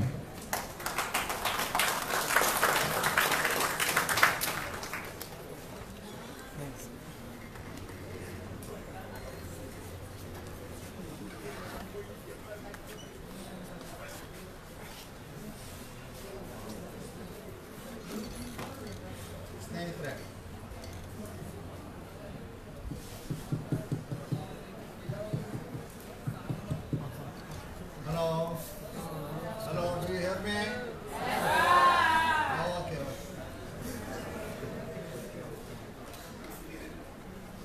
ಸ್ನೇಹಿತರೆ, ವಿದ್ಯಾರ್ಥಿನಿಯರೇ, ಇದುವರೆಗೆ ನಮ್ಮ ಸ್ನೇಹಿತರು ಮಾತನಾಡಿರುವ ಎಲ್ಲ ವಿಚಾರಗಳನ್ನು ನೀವು ಕೇಳಿದ್ದೀರಿ. ನಮ್ಮ ಭಾರತ ಖಂಡ ಬಹಳ ವಿಷಮ ಸ್ಥಿತಿಯಲ್ಲಿ ಈಗ ಇದೆ. ಒಂದು ಭಯಂಕರವಾದ ವಾತಾವರಣದಲ್ಲಿ ದೇಶ ಸಾಗ್ತಾ ಇದೆ. ಈಗಾಗಲೇ ಎಲ್ಲ ಪತ್ರಿಕೆಗಳಲ್ಲಿ ಮತ್ತು ಎಲ್ಲ ಮುಖ್ಯ ಭಾಷಣಕಾರರು ಹೇಳಿರುವ ರೀತಿಯಲ್ಲಿ ಇದೊಂದು ರೀತಿ ಅಘೋಷಿತ ತುರ್ತು ಪರಿಸ್ಥಿತಿ. We are in an undeclared emergency. When emergency was proclaimed in 1975, none of you was born. 75ರಲ್ಲಿ ಎಮರ್ಜೆನ್ಸಿ ಬಂದಾಗ ಬಹುಶಃ ನೀವಲ್ಲಿ ಭಾಳ ಜನ ಹುಟ್ಟಿರಲಿಲ್ಲ. ಎಲ್ಲ ಯುವತಿಯರು ಎಲ್ಲ 20-20 ವರ್ಷದ ಹರೆಯದಲ್ಲಿದ್ದೀರಿ. ನನಗೆ ಭಾಳ ಸಂತೋಷ ಆಗ್ತದೆ. ನೀವು ಯುವ ಭಾರತದ ಭರವಸೆಯಾಗಿದೆ. You are the hope of new India. ಹೊಸ ಭಾರತದ ಹೊಸ ಭರವಸೆ ನೀವಾಗಿದೆ. ಆದ್ದರಿಂದ ನೀವು ನಿಮ್ಮ ಶಾಲಾ ಕಾಲೇಜುಗಳ ಪಠ್ಯ ಗ್ರಂಥಗಳ ಜೊತೆಗೆ ಅಲ್ಲಿ ಚೆನ್ನಾಗಿ ನೀವು ಅಧ್ಯಯನ ಮಾಡಬೇಕು, ಒಳ್ಳೆಯ ಮಾರ್ಕ್ಸ್ಗಳು ತೆಗೆದುಕೊಳ್ಬೇಕು, ಒಳ್ಳೆಯ ಅಂಕಗಳನ್ನು ತೆಗೆದುಕೊಂಡು ಒಳ್ಳೆಯ ಕ್ಲಾಸ್ ಮತ್ತು ರ್ಯಾಂಕ್ ತೆಗೆದುಕೊಂಡು ನೀವು ನಾಳೆ ಒಳ್ಳೆಯ ಹುದ್ದೆಗಳಿಗೆ ನೀವು ಬರಬೇಕು. ಅದ್ರ ಕಡೆ ನಿಮ್ಮ ಗಮನ ಇರಬೇಕು. ಅದರ ಜೊತೆಗೆ ನಮ್ಮ ದೇಶ ಏನು, ಯಾಕೆ ಈ ಪರಿಸ್ಥಿತಿ ಇದೆ, ಸಾಮಾಜಿಕ ಕಾರಣಗಳೇನು, ರಾಜಕೀಯ ಕಾರಣಗಳೇನು, ಧಾರ್ಮಿಕ ಕಾರಣಗಳೇನು, ಜನಾಂಗಗಳ ನಡುವೆ ಇರತಕ್ಕಂಥ ವ್ಯತ್ಯಾಸ ಏನು, ಇವುಗಳನ್ನೆಲ್ಲ ನೀವು ಅಧ್ಯಯನ ಮಾಡಬೇಕು. ಹೀಗೆ ಅಧ್ಯಯನ ಮಾಡೋದ್ರಿಂದ ನಿಮಗೆ ನಮ್ಮ ದೇಶದ ಸ್ವಲ್ಪ ಸಂಗತಿ ನಿಮಗೆ ಗೊತ್ತಾಗ್ತದೆ. Because India is A very complex country. India ದೇಶ ಬಹಳ ಸಂಕೀರ್ಣವಾದ ದೇಶ. ಇಲ್ಲಿ there are many religions, there are innumerable castes, there are innumerable people, there are innumerable faiths. ಅನೇಕ ರೀತಿಯ ವಿಚಾರಗಳು ಇಲ್ಲಿವೆ. ಹಾಗಾಗಿ ಭಾರತವನ್ನು ಅರ್ಥ ಮಾಡ್ಕೊಳ್ಳೋದು ಅಷ್ಟು ಸುಲಭ ಅಲ್ಲ. ತಿಳ್ಕೊಳ್ಬೇಕು ಅನ್ನೋ ಮನಸ್ಸನ್ನ ನೀವು ಮಾಡಬೇಕು. ಈ ಒಂದು ಗೊಂದಲದ ವಾತಾವರಣ ನಮ್ಮ ದೇಶದಲ್ಲಿ ಇರೋದ್ರಿಂದ ಆಳುವ ವರ್ಗ ನಮ್ಮನ್ನು ದಾರಿ ತಪ್ಪಿಸ್ತಾ ಇದೆ. ಯಾಕೆಂದ್ರೆ ನಮ್ಗೆ ಯಾರಿಗೂ ಖಚಿತವಾದ ತಿಳುವಳಿಕೆ ಇಲ್ಲ. ಒಂದು ರೀತಿಯಲ್ಲಿ ನಮ್ಮ ದೇಶದ ಬಹಳ ದೊಡ್ಡ ಒಂದು ಅಲ್ಪಸಂಖ್ಯಾತ ವರ್ಗ ತಮಗೆ ಆಗ್ತಾ ಇರ್ತಕ್ಕಂಥ ಅಪಾಯಗಳನ್ನು ಅರ್ಥ ಮಾಡ್ಕೊಂಡಿದೆ, ಚೆನ್ನಾಗಿ ಅರ್ಥ ಮಾಡ್ಕೊಂಡಿದೆ. ಆದ್ದರಿಂದ ಅವರು ಒಗ್ಗಟ್ಟಾಗ್ತಾ ಇದ್ದಾರೆ, ಒಳ್ಳೆಯದು. ಅದೇ ರೀತಿಯಲ್ಲಿ ಹಿಂದೂ ಸಮಾಜದಲ್ಲಿ ಒಂದು ವರ್ಗ ಬಹಳ ತುಳಿತಕ್ಕೆ ಒಳಗಾದ ಗುರಿಯಾದಂಥ ಒಂದು ವರ್ಗ, ಸಾವಿರಾರು ವರ್ಷಗಳು ಮಾತೇ ಇರಲಿಲ್ಲ, ಅದಕ್ಕೆ ಊಟ ಬಟ್ಟೆ ಇರಲಿಲ್ಲ, ಮನೆ ಮಠ ಇರಲಿಲ್ಲ. ಅಂಥವರು ಈಗ ತಮ್ಮ ಪರಿಸ್ಥಿತಿ ಏನು ಅಂತ ಅರ್ಥ ಮಾಡ್ಕೊಳ್ತಾ ಇದ್ದಾರೆ. ಕಾರಣ ಡಾಕ್ಟರ್ ಬಾಬಾ ಸಾಹೇಬ್ ಅಂಬೇಡ್ಕರ್ ಅವರ ಹೋರಾಟ ಅವರಲ್ಲಿ ಒಂದು ಹೊಸ ಪ್ರಜ್ಞೆಯನ್ನು, ಹೊಸ ಅರಿವನ್ನು ಮೂಡಿಸಿದೆ. ಆದರೂ ಸಾಲದು. ಯಾಕೆ ಅಂತಂದರೆ ಆ ವರ್ಗದಿಂದ ಅನೇಕ ಜನರು ಹೋಗಿ ಅಲ್ಲಿ RSSನಲ್ಲಿ ಮತ್ತು BJPಯಲ್ಲಿ ಸೇರಿಕೊಂಡಿದ್ದಾರೆ. ಆದ್ದರಿಂದ ಅವರೆಲ್ಲೋ ತಿಳುವಳಿಕೆ, ಸರಿಯಾದ ತಿಳುವಳಿಕೆ ಇಲ್ಲ ಅಂತ ನಾನು ಭಾಳ ವಿಷಾದದಿಂದ ಹೇಳ್ತೀನಿ. ಇನ್ನು ಬೇರೆ ಬೇರೆ ಜನಾಂಗಗಳಿವೆ, ಆ ಜನಾಂಗಗಳಲ್ಲಿ ಸಹ ಸರಿಯಾದ ತಿಳುವಳಿಕೆ ಇಲ್ಲ. ಕಾರಣ ಈ ಅನೇಕ ಜನಾಂಗಗಳಲ್ಲಿ ತಮ್ಮದೇ ಆದ ಒಬ್ಬ ಸಾಂಸ್ಕೃತಿಕ ನಾಯಕ ಇಲ್ಲ. Except the Lingayats, no other community in Karnataka has a spiritual and a cultural leader of its own. Whereas a very minor community, ಬಹಳ ಸಣ್ಣದಾದಂಥ, ಬಹಳ ಜನಸಂಖ್ಯೆ ಕಡಿಮೆ ಇರ್ತಕ್ಕಂಥ ಒಂದೆರಡು ಗುಂಪುಗಳು, ಅವರಲ್ಲಿ ಅವ್ರದ್ದೇ ಆದ ಗುರುಗಳು, ಅವ್ರನ್ನ ಇಟ್ಕೊಂಡಿದ್ದ ಆಚಾರ್ಯಗಳು ಅಂತ, ಅವರೆಲ್ಲ ಬಹಳ ಸಂಕುಚಿತವಾದ ಸ್ವಭಾವಗಳು. ಅವರೆಲ್ಲ ನಾವು ಮೇಲೂ ಉಳಿದವರೆಲ್ಲ ಕೀಳು ಅಂತ ಹೇಳ್ತಕ್ಕಂಥ ಜನ. ಇದನ್ನೆಲ್ಲ ನಾನು ಬರೆದಿದ್ದೇನೆ, ತಾವು ಅಧ್ಯಯನ ಮಾಡಬೇಕು. ಇನ್ನು ಉಳಿದ ನಮ್ಮ ಜನಾಂಗಗಳು, ಬೇರೆ ಬೇರೆ ಜನಾಂಗಗಳಿದೆ ಹಿಂದೂ ವರ್ಗದಲ್ಲಿ, ಅವ್ರಿಗೂ ಸಹ ಈ ದೇಶದ ಪರಿಸ್ಥಿತಿ ಅರ್ಥವಾಗಿಲ್ಲ, ಹಿಂದೂ ಧರ್ಮ ಅಂದರೆ ಅವ್ರಿಗೇನು ಅರ್ಥವಾಗಿಲ್ಲ. ಆದ್ದರಿಂದ ಇಲ್ಲಿರ್ತಕ್ಕಂಥ ಎಲ್ಲ ಜನಾಂಗದ ಪ್ರತಿನಿಧಿಗಳು ಇದೇನು ಅಂತ ಸರಿಯಾಗಿ ಅರ್ಥ ಮಾಡ್ಕೊಳ್ಬೇಕು. ಹಿಂದೂ ಧರ್ಮ ಹಾಗೆಂದರೇನು ಅಂತ ನಾನೊಂದು ಅಧ್ಯಾಯ ಇದೆ ನನ್ನ ಒಂದು ಪುಸ್ತಕದಲ್ಲಿ, ಶಂಕರಾಚಾರ್ಯ ಮತ್ತು ಪ್ರತಿಗಾಮಿತ ನನ್ನ ಪುಸ್ತಕದಲ್ಲಿ ಹಿಂದೂ ಧರ್ಮ, ಹಿಂದೂ ಶಬ್ದ ಯಾವಾಗ ಬಂತು ಇತ್ಯಾದಿಗಳನ್ನೆಲ್ಲ ವಿವರಿಸಿದ್ದೀನಿ ನಾನು. ನಿಮಗೆ ಬೇರೆ ಎಲ್ಲೂ ನಿಮಗೆ ಅಷ್ಟೊಂದು ವಿವರಗಳು ಸಿಗೋದಿಲ್ಲ. ಅಂಥ ಪುಸ್ತಕಗಳನ್ನೆಲ್ಲ ಓದಿದ್ರೆ ನಮ್ಮ ಜನರಿಗೆ ಸರಿಯಾದ ತಿಳುವಳಿಕೆ ಬರ್ತದೆ. ಅಲ್ಲದೇ ಇದ್ದರೆ ಏನು ಅನ್ನೋದು ಅವರ ಅರ್ಥವಾಗೋದಿಲ್ಲ. ಈಗ ಪ್ರತಿಯೊಬ್ಬ RSSನವನು, RSS ಅಂತ ನೀವು ಚೆನ್ನಾಗಿ ತಿಳ್ಕೊಳ್ಳಿ, RSS ಅಂದರೆ ರಾಷ್ಟ್ರೀಯ ಸ್ವಯಂ ಸೇವಕ ಸಂಘ ಅಂತ ಅವ್ರು ಹೇಳ್ತಾರೆ. ಆದರೆ ನಾನು ಅದನ್ನು RSS ಅಂದರೆ ರಾಷ್ಟ್ರೀಯ ಸುಳ್ಳು ಸಂಘ ಅಂತ ಕರಿತೀನಿ. RSS ಅಂದರೆ ರಾಷ್ಟ್ರೀಯ ಸುಳ್ಳು ಸಂಘ. ಆದ್ದರಿಂದ ನೀವು ಹೇಳ್ತಕ್ಕಂಥ ಮಾತುಗಳನ್ನು ನೀವು ಯಾರು ಮನಸ್ಸಿನಲ್ಲಿ ನಂಬಬಾರ್ದು, ಅವುಗಳು ಸುಳ್ಳು ಅಂತ ತಿಳ್ಕೊಳ್ಬೇಕು. ಮತ್ತು ಇವುಗಳೆಲ್ಲ ನಮ್ಮ ಸಂವಿಧಾನಕ್ಕೆ ವಿರುದ್ಧವಾದ ಮಾತುಗಳು ಅಂತ ತಿಳ್ಕೊಳ್ಬೇಕು. ನಮ್ಮ ಸಂವಿಧಾನದಲ್ಲಿ ಹೇಳಿರ್ತಕ್ಕಂಥ ಮಾತುಗಳ್ಯಾವೋ? ಸಮಾನತೆ, ಸ್ವಾತಂತ್ರ್ಯ ಮತ್ತು ಸಹೋದರತ್ವ, ಸಾಮಾಜಿಕ ನ್ಯಾಯ. ಇವು 4 ಬಹಳ ಮುಖ್ಯವಾದವು. ಈ 4 ಅಂಶಗಳು ಸಹ ಹಿಂದೂ ಧರ್ಮದಲ್ಲಿಲ್ಲ. ಈ 4 ಅಂಶಗಳು ಸಹ ಮನುಸ್ಮೃತಿಯಲ್ಲಿಲ್ಲ. ಮನುಸ್ಮೃತಿಯನ್ನು ನಾವು ತರ್ತೀವಿ ಅಂತ ಹೇಳ್ತಾ ಇದ್ದಾರೆ.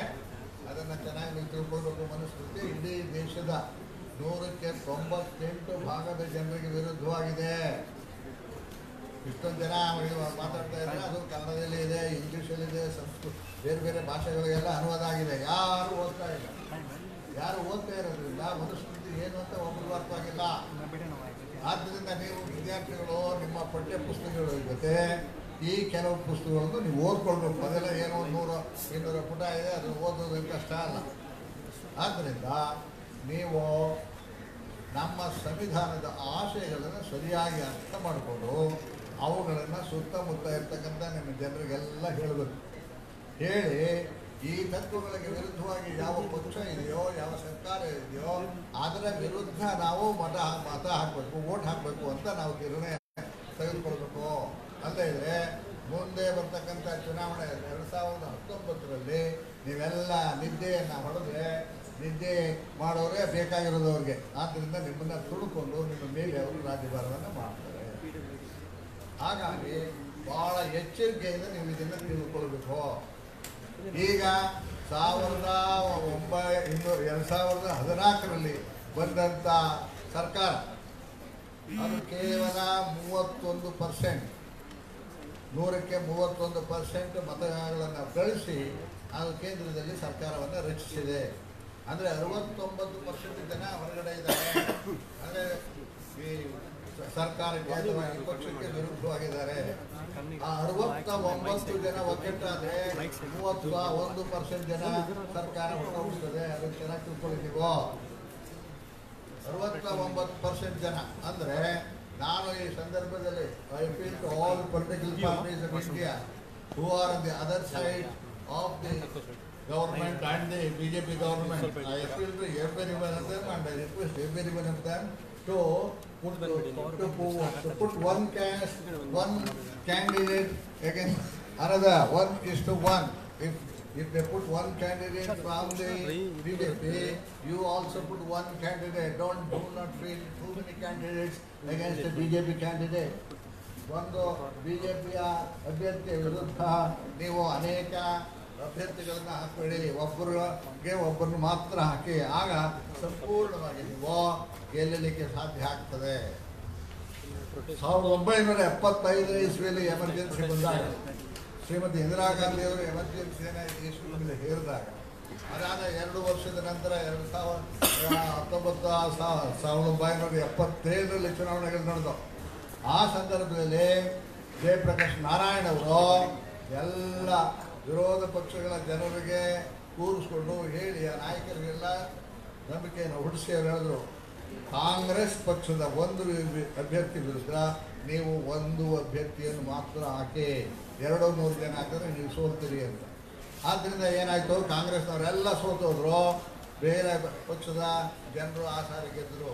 ಅದೇ ರೀತಿಯಲ್ಲಿ ಈ ಸಾರಿಯೂ ಸಹ 2019ನೇ ಚುನಾವಣೆಯಲ್ಲಿ ನಮ್ಮ ಎಲ್ಲ ಪಕ್ಷಗಳು ಮಾಡಬೇಕಾದ ಕೆಲಸ ಏನಪ್ಪ ಅಂದರೆ BJP ಅಭ್ಯರ್ಥಿಯ ಒಂದು ಅಭ್ಯರ್ಥಿ ವಿರುದ್ಧ ಒಂದೇ ಒಂದು ಅಭ್ಯರ್ಥಿಯನ್ನು ಹಾಕಬೇಕು. ಆ ಅಭ್ಯರ್ಥಿ ಎಲ್ಲ ಪಕ್ಷಗಳ ಪ್ರತಿನಿಧಿಯಾಗಿರ್ಬೇಕು. ಅವರು Congress, communist, BSP, SSP, SP, JDS, JDU ಹೀಗೆ ಎಲ್ಲ ಒಂದೊಂದು ಇರಬೇಕು. ಆಮೇಲೆ ತೃಣಮೂಲ ಕಾಂಗ್ರೆಸ್ ಎಲ್ಲ ಒಂದೊಂದಿದ್ರೆ ನೀವು ಸುಲಭದಲ್ಲಿ BJP ಅಭ್ಯರ್ಥಿಗಳನ್ನು ಸೋಲಿಸ್ಬೋದು. 69% ಮತಗಳು ನಿಮ್ಮ ಕಡೆ ಇವೆ. 69% ಮತಗಳನ್ನು ನೀವು 31% ಮತಗಳ ವಿರುದ್ಧ ಹಾಕಿದ್ರೆ ಸಂಪೂರ್ಣವಾಗಿ ಆ ಪಕ್ಷ ಸೋತು ಹೋಗ್ತದೆ. ಆದ್ದರಿಂದ ಈ ಸಂದರ್ಭದಲ್ಲಿ ನಾನು ಎಲ್ಲ ವಿರೋಧ ಪಕ್ಷದ ನಾಯಕರಿಗೆ ಮಾಡ್ತಕ್ಕಂಥ ಅತ್ಯಂತ ಪ್ರೀತಿಪೂರ್ವಕವಾದ ಕಳಕಳಿಯ ಪ್ರಾರ್ಥನೆ ಅಂದರೆ ಒಂದು ಅಭ್ಯರ್ಥಿಯ ವಿರುದ್ಧ ಒಂದು ಅಭ್ಯರ್ಥಿಯನ್ನು ಹಾಕಿ 1:1. Don't fill too many candidates from this side of the opposition. Put 1:1 and you are sure to win.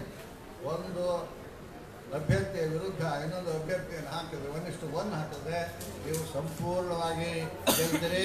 2019ರಲ್ಲಿ BJP ಮುಕ್ತ ಸರ್ಕಾರ ಬರ್ತದೆ, ಪ್ರಜಾಪ್ರಭುತ್ವ ಉಳಿತದೆ, ಎಲ್ಲ ಜನರು ಕ್ಷೇಮವಾಗಿರಲಿಕ್ಕೆ ಸಾಧ್ಯ ಆಗ್ತದೆ. ಅದನ್ನು ತಿಳ್ಕೊಳ್ಳಿ.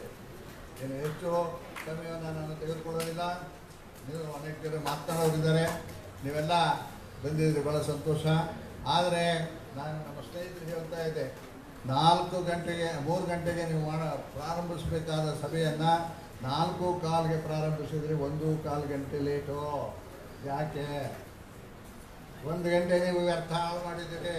ಪ್ರತಿಯೊಂದು ನಿಮಿಷವೂ ಸಹ ಬಹಳ ಮುಖ್ಯವಾದದ್ದು. ನಾವು ಯಾರನ್ನು ವಿರೋಧಿಸ್ತೀರೋ ಆ ಪಕ್ಷದ ಆ ಜನರಿಂದ ಪಾಠ ಕಲಿಬೇಕು. ಶಿಸ್ತಿನ ಪಾಠವನ್ನು 6-5 10 ಗಂಟೆ ಅಂದರೆ 10 ಗಂಟೆಗೆ ಸೇರ್ತಾರೆ. ಎಷ್ಟು ಜನ ಸೇರ್ಬೇಕು ಅಷ್ಟು ಜನ ಸೇರ್ತಾರೆ. ನೀವು 4 ಗಂಟೆ 3 ಗಂಟೆ ಕರೆದವರು 4 ಗಂಟೆಗೂ ಜನ ಸೇರಲಿಲ್ಲ ಅಂದರೆ ನೀವೇನು ಸಾಧನೆ ಮಾಡ್ತೀರಿ? What are you going to achieve? In what way you will fight against the enemy when you don't have the minimum discipline? This discipline you must develop. ಇದನ್ನು ನೀವು ಕಲಿಬೇಕು. ವಿದ್ಯಾರ್ಥಿಗಳು ಮತ್ತು ವಿದ್ಯಾರ್ಥಿನಿಯರು ಈಗೆಲ್ಲ ನೀವೆಲ್ಲ 18-20 ವರ್ಷದ 21 ವರ್ಷದ ಯುವತಿಯರು, ಹೊಸ ಜನಾಂಗ. ನೀವು ಹೊಸ ಭಾರತವನ್ನು ನೀವು ಕಟ್ಟಬೇಕು. ನೀವು ಎಷ್ಟು ಶಿಸ್ತುಬದ್ಧವಾಗಿ ನಿಷ್ಠೆಯಿಂದ ಕೆಲಸ ಮಾಡಿದಿರೋ ಅಷ್ಟರ ಮಟ್ಟಿಗೆ ನೀವು ಹೊಸ ಸಮಾಜವನ್ನು, ಹೊಸ ದೇಶವನ್ನು ಕಟ್ತೀರಿ. ಆ ಕಡೆ ನಿಮ್ಮ ಗಮನ ಇರಬೇಕು. ಮತ್ತು ಎಲ್ಲ ಜಾತಿ ಮತಗಳನ್ನು ದಾಟಿ ಹೋದಂಥ ಮನಸ್ಸನ್ನು ನೀವು ಬೆಳೆಸ್ಕೊಳ್ಬೇಕು. ನಾನು ಹೇಳಿದೆ, ಇಂಡಿಯಾ ಭಾಳ ಸಂಕೀರ್ಣವಾದ ದೇಶ. ಇದರಲ್ಲಿ ಸಾವಿರಾರು ಜಾತಿಗಳಿವೆ, 108 ಮತಗಳಿವೆ, ಬೇರೆ ಬೇರೆ ಜನಾಂಗಗಳಿವೆ. ಆದರೂ ನಾವೆಲ್ಲ ನಮ್ಮ ಸಂವಿಧಾನ ಒಂದು ಅತ್ಯುತ್ತಮವಾದ ಸಂವಿಧಾನ. ಆದ್ದರಿಂದ ನಾವೆಲ್ಲ ಕ್ಷೇಮದಿಂದ ನೆಮ್ಮದಿಯಿಂದ ಬದುಕ್ತಾ ಇದ್ವಿ, ಒಬ್ರಿಗೊಬ್ಬರಿಗೆ ಜಗಳ ಇಲ್ಲ ರೀತಿಯಲ್ಲಿ. ಆದರೆ ಜಗಳವನ್ನು ಹುಟ್ಟಾಕುವ ಒಂದು ಪಕ್ಷವಿದೆ ಈಗ. ಯಾಕೆ ಅಂದರೆ ನೆಮ್ಮದಿಯಿಂದಿದ್ರೆ ಜನ ನಾವು ಆಳಕ್ಕಾಗೋದಿಲ್ಲ. ಆದ್ದರಿಂದ ನಾವು ಹೇಳಿದಂಥ ಮಾತುಗಳನ್ನು ನೀವು ಅದು ಮಾಡಿಲ್ಲ, ಇದು ಮಾಡಿಲ್ಲ ಅಂತ ನಮ್ಮ ಭರವಸೆಗಳನ್ನೆಲ್ಲ ಅವರು ಕೇಳ್ತಾರೆ. ಆದ್ದರಿಂದ ಒಬ್ಬರಿಗೊಬ್ಬರು ಜಗಳ ಶುರು ಮಾಡಿದ್ರೆ ಅದನ್ನ ಮರೆತು ಬಿಡ್ತಾರೆ. ಈ ಕಡೆ ಜಗಳ ಶುರುವಾಗ್ತದೆ. ಆಮೇಲೆ ನಾವು ಚುನಾವಣೆಯಲ್ಲಿ ಗೆಲ್ಬೋದು ಅನ್ನೋ ಉದ್ದೇಶದಿಂದ ಅವರು ಈ ಜಗಳವನ್ನು ಶುರು ಮಾಡಿದ್ದಾರೆ. ಇಲ್ಲಿ ಯಾರು ಯಾವುದೇ ಜನಾಂಗ, ಯಾವುದೇ ಜಾತಿಯವರು ಎಲ್ಲ ಭಾರತದ ಜನರೆಲ್ಲ ಭಾರತಾಂಬೆಯ ಮಕ್ಕಳು. ಭಾರತಾಂಬೆಯ ಮಕ್ಕಳೆಲ್ಲ ಅಣ್ಣ ತಮ್ಮಂದಿರು, ಭಾರತಾಂಬೆಯ ಮಕ್ಕಳೆಲ್ಲ ಅಕ್ಕ ತಂಗಿಯರು ಅನ್ನೋ ಭಾವನೆಯನ್ನು ನಾವು ಬೆಳೆಸ್ಕೊಳ್ಬೇಕು. ನಮ್ಮ ಮತ ಇದ್ದರೆ ಅಂದರೆ ರಿಲಿಜಿಯನ್, ನಮ್ಮ ಜಾತಿ ಇದ್ದರೆ ಅವನ್ನೆಲ್ಲ ಮನೆಗೆ ಇಟ್ಬಿಡಬೇಕು. ನಾವು ನಮ್ಮ ದೇಶದ ಹಿತವನ್ನು ಕಾಪಾಡಬೇಕು. ಕ್ರಿಸ್ತಪೂರ್ವ 3ನೇ ಶತಮಾನದಲ್ಲಿ ಅಶೋಕ ಈ ದೇಶದ ರಾಜ್ಯ ಆಳ್ತಾ ಇತ್ತು. ಕ್ರಿಸ್ತ ಶಕ 3ನೇ ಶತಮಾನ ಅಂದರೆ ಇಲ್ಲಿಗೆ 2300-400 ವರ್ಷಗಳ ಹಿಂದಿನ ಮಾತು. ಅವನು ಎಷ್ಟು ಒಳ್ಳೆಯ ಆಡಳಿತವನ್ನು ಈ ದೇಶಕ್ಕೆ ಕೊಟ್ಟ. ಈ ದೇಶ ಎಷ್ಟು ವಿಶಾಲವಾಗಿತ್ತು ಅಂತಂದರೆ ಆ ಕಾಲದಲ್ಲಿ ಅದು ಪಾಕಿಸ್ತಾನ ಸೇರಿತು, ಬಲೂಚಿಸ್ತಾನ್ ಸೇರಿತು, ಆಫ್ಘಾನಿಸ್ತಾನ ಸೇರಿತು, ನೇಪಾಳ ಸೇರಿತು. ಅನೇಕ ದೇಶಗಳೆಲ್ಲ ನಮಗೆ ಸೇರಿದ್ದು. ಅವರು ಈಗೆಲ್ಲ ಒಡೆದು ಆ ಸಂದರ್ಭದಲ್ಲಿ 3ನೇ ಶತಮಾನದಲ್ಲಿ, ಕ್ರಿಸ್ತಪೂರ್ವ 3ನೇ ಶತಮಾನದಲ್ಲಿ ಭಾರತಖಂಡ ಪ್ರಪಂಚದಲ್ಲಿ ಅತ್ಯುತ್ತಮವಾದ ರಾಜ್ಯ, ದೇಶ ಅಂತ ಹೆಸರನ್ನು ಗಳಿಸಿತು. ಇಡೀ ಪ್ರಪಂಚದಲ್ಲಿ 1ನೇ ಸ್ಥಾನದಲ್ಲಿತ್ತು ಭಾರತಖಂಡ. ಈಗ ಎಷ್ಟನೇ ಸ್ಥಾನದಲ್ಲಿದೆ? 137ನೇ ಸ್ಥಾನದಲ್ಲಿದೆ. ಎಷ್ಟೋ? 137. ನಾಚಿಕೆ ಆಗಬೇಕು ನಮಗೆ. ನಾವು ಅಂತ 1ನೇ ಸ್ಥಾನದಲ್ಲಿದ್ದಂಥ ದೇಶ ಈಗ 137ನೇ ಸ್ಥಾನಕ್ಕೆ ಬಂದಿದ್ದೀವಲ್ಲ. ನಾವು ಎಂಥ ಜನ, ನಾವು ಎಂಥ ಆಡಳಿತವನ್ನು ಕೊಟ್ಟಿದ್ದೀವಿ, ನಮ್ಮ ಎಂಥ ರಾಜಕೀಯ ವ್ಯವಸ್ಥೆ ನಮ್ಮದು ಅಂತ ನಾವು ನಾಚಿಕೆ ಪಟ್ಟುಕೊಳ್ಬೇಕು. ಇನ್ನೂ ಎಷ್ಟೋ ಜನರಿಗೆ ದಿವಸಕ್ಕೆ ಒಂದು ಒಟ್ಟು ಹೊತ್ತಿನ ಊಟ ಇಲ್ಲ, ಮೈ ತುಂಬ ಬಟ್ಟೆ ಇಲ್ಲ, ಇರಲಿಕ್ಕೆ ಮನೆ ಇಲ್ಲ. ಇಂಥ ಒಂದು ಭಯಂಕರವಾದ ವಾತಾವರಣದಲ್ಲಿ ನಾವಿದ್ದೀವಿ. ಇದನ್ನೆಲ್ಲ ಹೋಗಲಾಡಿಸೋಕೆ ನೀವು ಮನಸ್ಸು ಮಾಡಬೇಕು. ಯಾಕೆ ಅಂತಂದರೆ ನಮಗಾಗಿ ಬೇಕಾದಷ್ಟು ಜನ ಕೆಲಸ ಮಾಡ್ತಾ ಇದ್ದಾರೆ ಅನ್ನೋದು ತಿಳ್ಕೊಳ್ಬೇಕು. ಈಗ ನಾನು ಹಾಕಿರೋ ಈ ಬಟ್ಟೆ ಇದೆಯಲ್ಲ, ಇದು ನಾನು ತಯಾರು ಮಾಡಿದ್ದಲ್ಲ. ಈ ನಾನು ಮಾತಾಡ್ತಾ ಇದ್ದೇನಲ್ಲ, ಈ ಬೈಕು, ಇದು ನಾನು ತಯಾರು ಮಾಡಿದ್ದಲ್ಲ. ಈಗ ಕಾಫಿ ಕುಡಿದ್ರಲ್ಲ, ತಿಂಡಿ ತಿಂದ್ರಲ್ಲ, ನೀವು ತಯಾರು ಮಾಡಿದ್ದಲ್ಲ. ನೋಡಿ, ಹೀಗೆ ನಿಮಗಾಗಿ ಎಷ್ಟೊಂದು ಜನ ಕೆಲಸ ಮಾಡ್ತಾ ಇದ್ದಾರೆ, ಎಷ್ಟೊಂದು ಜನ ನಿಮಗಾಗಿ ಕೆಲಸ ಮಾಡ್ತಾ ಇದ್ದಾರೆ. ನೀವು ಓದ್ತಾ ಇರೋ ಪುಸ್ತಕನ ನೀವು ತಯಾರು ಮಾಡಿದ್ದಲ್ಲ, ಅದನ್ನು ಯಾರೋ ತಯಾರು ಮಾಡಿದ್ದಾರೆ, ನೀವು ಓದ್ತಾ ಇದ್ದೀರಿ. ಅಂದರೆ ನಮಗಾಗಿ ಇಡೀ ಸಮಾಜದಲ್ಲಿ ಎಷ್ಟೊಂದು ಜನ ಕೆಲಸ ಮಾಡ್ತಾ ಇದ್ದಾರೆ. ನಾವು ಆ ಜನರಿಗೆ ಏನು ಕೆಲಸ ಮಾಡ್ತಾ ಇದ್ದೀವಿ, ನಾವು ಆ ಜನರಿಗೆ ಏನು ಸೇವೆಯನ್ನು ಕೊಡ್ತಾ ಇದ್ದೀವಿ, ನಾವು ವಾಪಸ್ ಅವ್ರಿಗೇನು ಕೊಡ್ತಾ ಇದ್ದೀವಿ ಅಂತ ನಿಮ್ಮ ಮನಸ್ಸಿನಲ್ಲಿ ಸದಾ ಇರಬೇಕು, ಸದಾ ಇರಬೇಕು. ಆಗ ಮಾತ್ರ ಈ ದೇಶ ಮೇಲಕ್ಕೆ ಬರಲಿಕ್ಕೆ ಸಾಧ್ಯ ಆಗ್ತದೆ. ಆದ್ದರಿಂದ ಪ್ರೀತಿಯ ವಿದ್ಯಾರ್ಥಿನಿಗಳೇ, ಈ ಎಲ್ಲ ವಿಚಾರಗಳನ್ನು ನೀವು ನಿಧಾನವಾಗಿ ಆಲೋಚನೆ ಮಾಡಿ. ಆಮೇಲೆ ಇನ್ನೊಂದು ಸಹ ಈ ಮಾತು ಸಂದರ್ಭದಲ್ಲಿ ನಾನು ಹೇಳಲಿಕ್ಕೆ ಇಷ್ಟಪಡ್ತೀನಿ. ನೀವೆಲ್ಲ ಈಗ ಚೆನ್ನಾಗಿ ಓದ್ತಾ ಇದ್ರಿ, ಓದಿ, ಎಲ್ಲ ಓದಿ ನಿಮ್ಮ ವಿದ್ಯಾಭ್ಯಾಸ ಮುಗಿದ ಮೇಲೆ ನಿಮ್ಮ ಕಾಲ ಮೇಲೆ ನೀವು ನಿಂತ್ಕೊಂಡಾಗ, ಅಂದರೆ ಹಣಕಾಸಿನ ಸುಭದ್ರ ನಿಮ್ಮದು ಬಂದಾಗ, ನೀವು ನಿಮ್ಮ ಜಾತಿ ಮತಗಳನ್ನು ದಾಟಿ ಮದುವೆ ಆಗೋದನ್ನು ಯೋಚನೆ ಮಾಡಬೇಕು. ಯಾಕೆಂದರೆ ಇರೋದು ಎರಡೇ ಜಾತಿ, ಹೆಣ್ಣು ಗಂಡು. ಹಿಂದೂನೂ ಅಲ್ಲ, ಮುಸ್ಲಿಮೂ ಅಲ್ಲ, ಕ್ರಿಶ್ಚಿಯನೂ ಅಲ್ಲ, ಬೇರೆ ಯಾರೂ ಅಲ್ಲ, ಇರೋದು ಎರಡೇ, ಹೆಣ್ಣು ಗಂಡು. ಆದ್ದರಿಂದ ನೀವು ಆ ದಿಕ್ಕಿನಲ್ಲಿ ಆಲೋಚನೆ ಮಾಡಬೇಕು. ಆಗ ಈ ದೇಶದಲ್ಲಿ ಎಲ್ಲವನ್ನು ದಾಟದಂಥ ಒಂದು ವಾತಾವರಣ ಇರಲಿಕ್ಕೆ ಸಾಧ್ಯ ಆಗ್ತದೆ. ಹಿರಿಯ ಸ್ವಾತಂತ್ರ್ಯ ಹೋರಾಟಗಾರರಾದ ಶತಾಯಿ ಶ್ರೀವಾನ್ ದೊರೆಸ್ವಾಮಿ ಅಯ್ಯಂಗಾರ್ ಬರ್ತಾ ಇದ್ದಾರೆ. ಅವರಿಗೆ ಎಲ್ಲರೂ ಸ್ವಾಗತವನ್ನು ಕೋರಿ,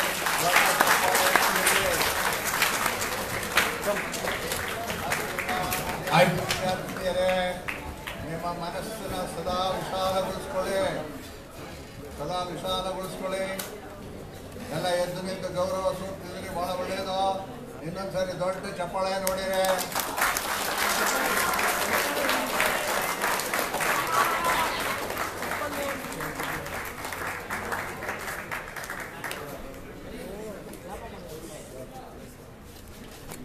ಸ್ನೇಹಿತರೆ, ಎಲ್ಲ ದಯವಿಟ್ಟು ಕೂತ್ಕೊಳ್ಳಿ. ನಾನು ಹೇಳಿದ ಮಾತುಗಳನ್ನು ನಿಧಾನವಾಗಿ ಆಲೋಚನೆ ಮಾಡಿ, ಸಂಕುಚಿತವಾದ ಮನಸ್ಸನ್ನು ಬೆಳೆಸ್ಕೊಳ್ಬೇಡಿ. ನಿಮ್ಮ ಮನಸ್ಸು ಬಹಳ ವಿಶಾಲವಾಗಿರಲಿ. ಆಮೇಲೆ ನಮ್ಮ ಹೇಳಿದ್ದೆ ಸರಿ, ನಮ್ಮ ತಾತ ಹೇಳಿದ್ದೆ ಸರಿ, ನಮ್ಮ ಧರ್ಮಗುರು ಹೇಳಿದ್ದೆ ಸರಿ, ನಮ್ಮ ಮತನ ಹೇಳಿದ್ದೆ ಸರಿ ಅಂತ ಅಂದ್ಕೋಬೇಡಿ. ಬುದ್ಧರು ಒಂದು ಮಾತು ಹೇಳಿದ್ರು, ಅದು ಕಾಲಮ ಸುತ್ತ ಅಂತ ಉಪದೇಶ ಅಂತ ಬಹಳ ಸುಪ್ರಸಿದ್ಧವಾಗಿದೆ.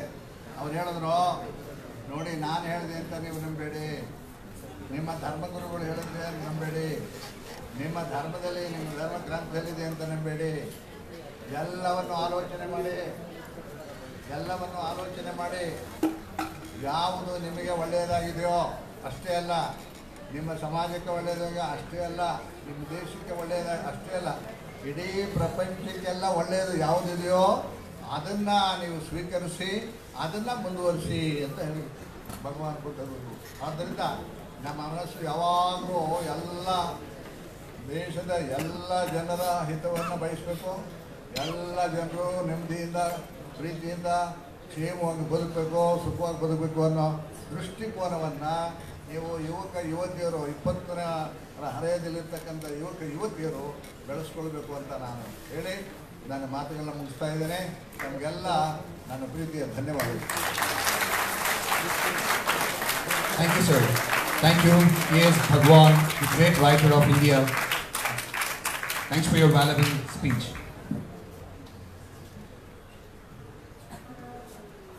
I'm also thankful to our great legend, the freedom fighter and the journalist, H.S. Doraisamy.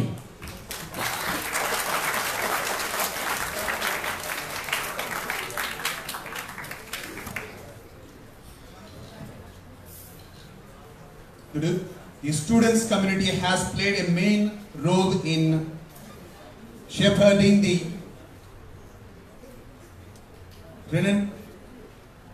relentless struggles and protests against the rule of Modi. In several occasions, they have joined across the universities to challenge and question the fascist decisions. The resistance gives voice for Azadi slogans and bloomed the students to come out from their clutches of ideological differences. Even in certain points, the government was forced to recede from the anti-people policies, which is tried to permit. The students never meant to compromise and are social actors of change and progress should have the responsibility in coming Lok Sabha election to weed out the single even roots of fascists from power. Students are not supposed to abstain from political work of outstanding campus. They have to come out of the houses to the streets, villages and every corner to ensure not one any votes are left out to decide the mark against the Modi. The upcoming election is just not a contest but a decisive fight between fascist and anti-fascist.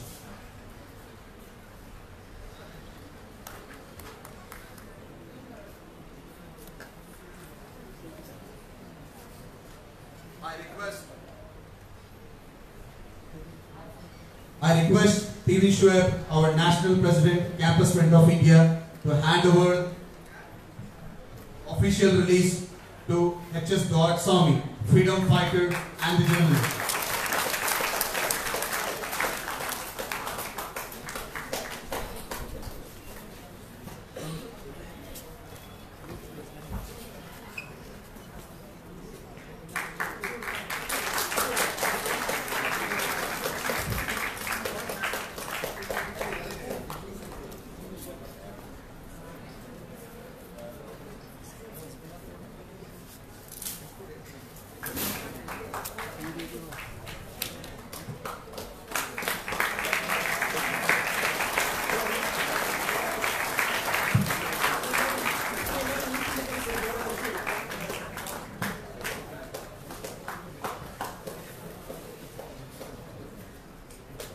Jumla Republic. Enough with intolerance. Unite against fascism. National Campaign 2018. Official release. The document to the public. Jumla Republic.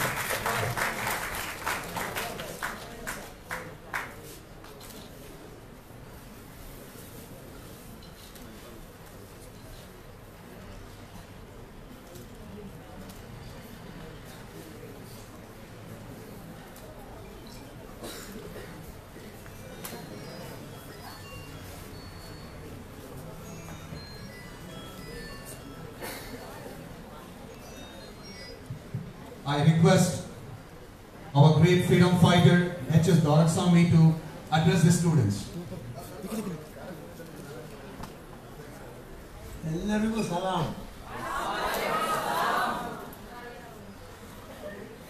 ನಾನು ಬಹಳ ನಿಧಾನವಾಗಿ ಬಂದೆ, ಕ್ಷಮಿಸಬೇಕು. ನೀವೆಲ್ಲ ಕೂಡಿದ್ದೀರಿ, ವಿದ್ಯಾರ್ಥಿಗಳು ವಿದ್ಯಾರ್ಥಿನಿಯರು ಸೇರಿದ್ದೀರಿ, ಬಹಳ ಒಳ್ಳೆಯ ವಿಚಾರ. ನಾವು ಸ್ವಾತಂತ್ರ್ಯ ಸಂಗ್ರಾಮದ ಸಮಯದಲ್ಲಿ ವಿದ್ಯಾರ್ಥಿಗಳನ್ನು ಬಹಳ ಉಪಯೋಗ ಮಾಡಿದ್ವಿ. ನಾನೇ ವಿದ್ಯಾರ್ಥಿಯಾದ, ನಾವು ಆ ಕೆಲಸಗಳನ್ನು ಮಾಡಿದ್ದೇವೆ.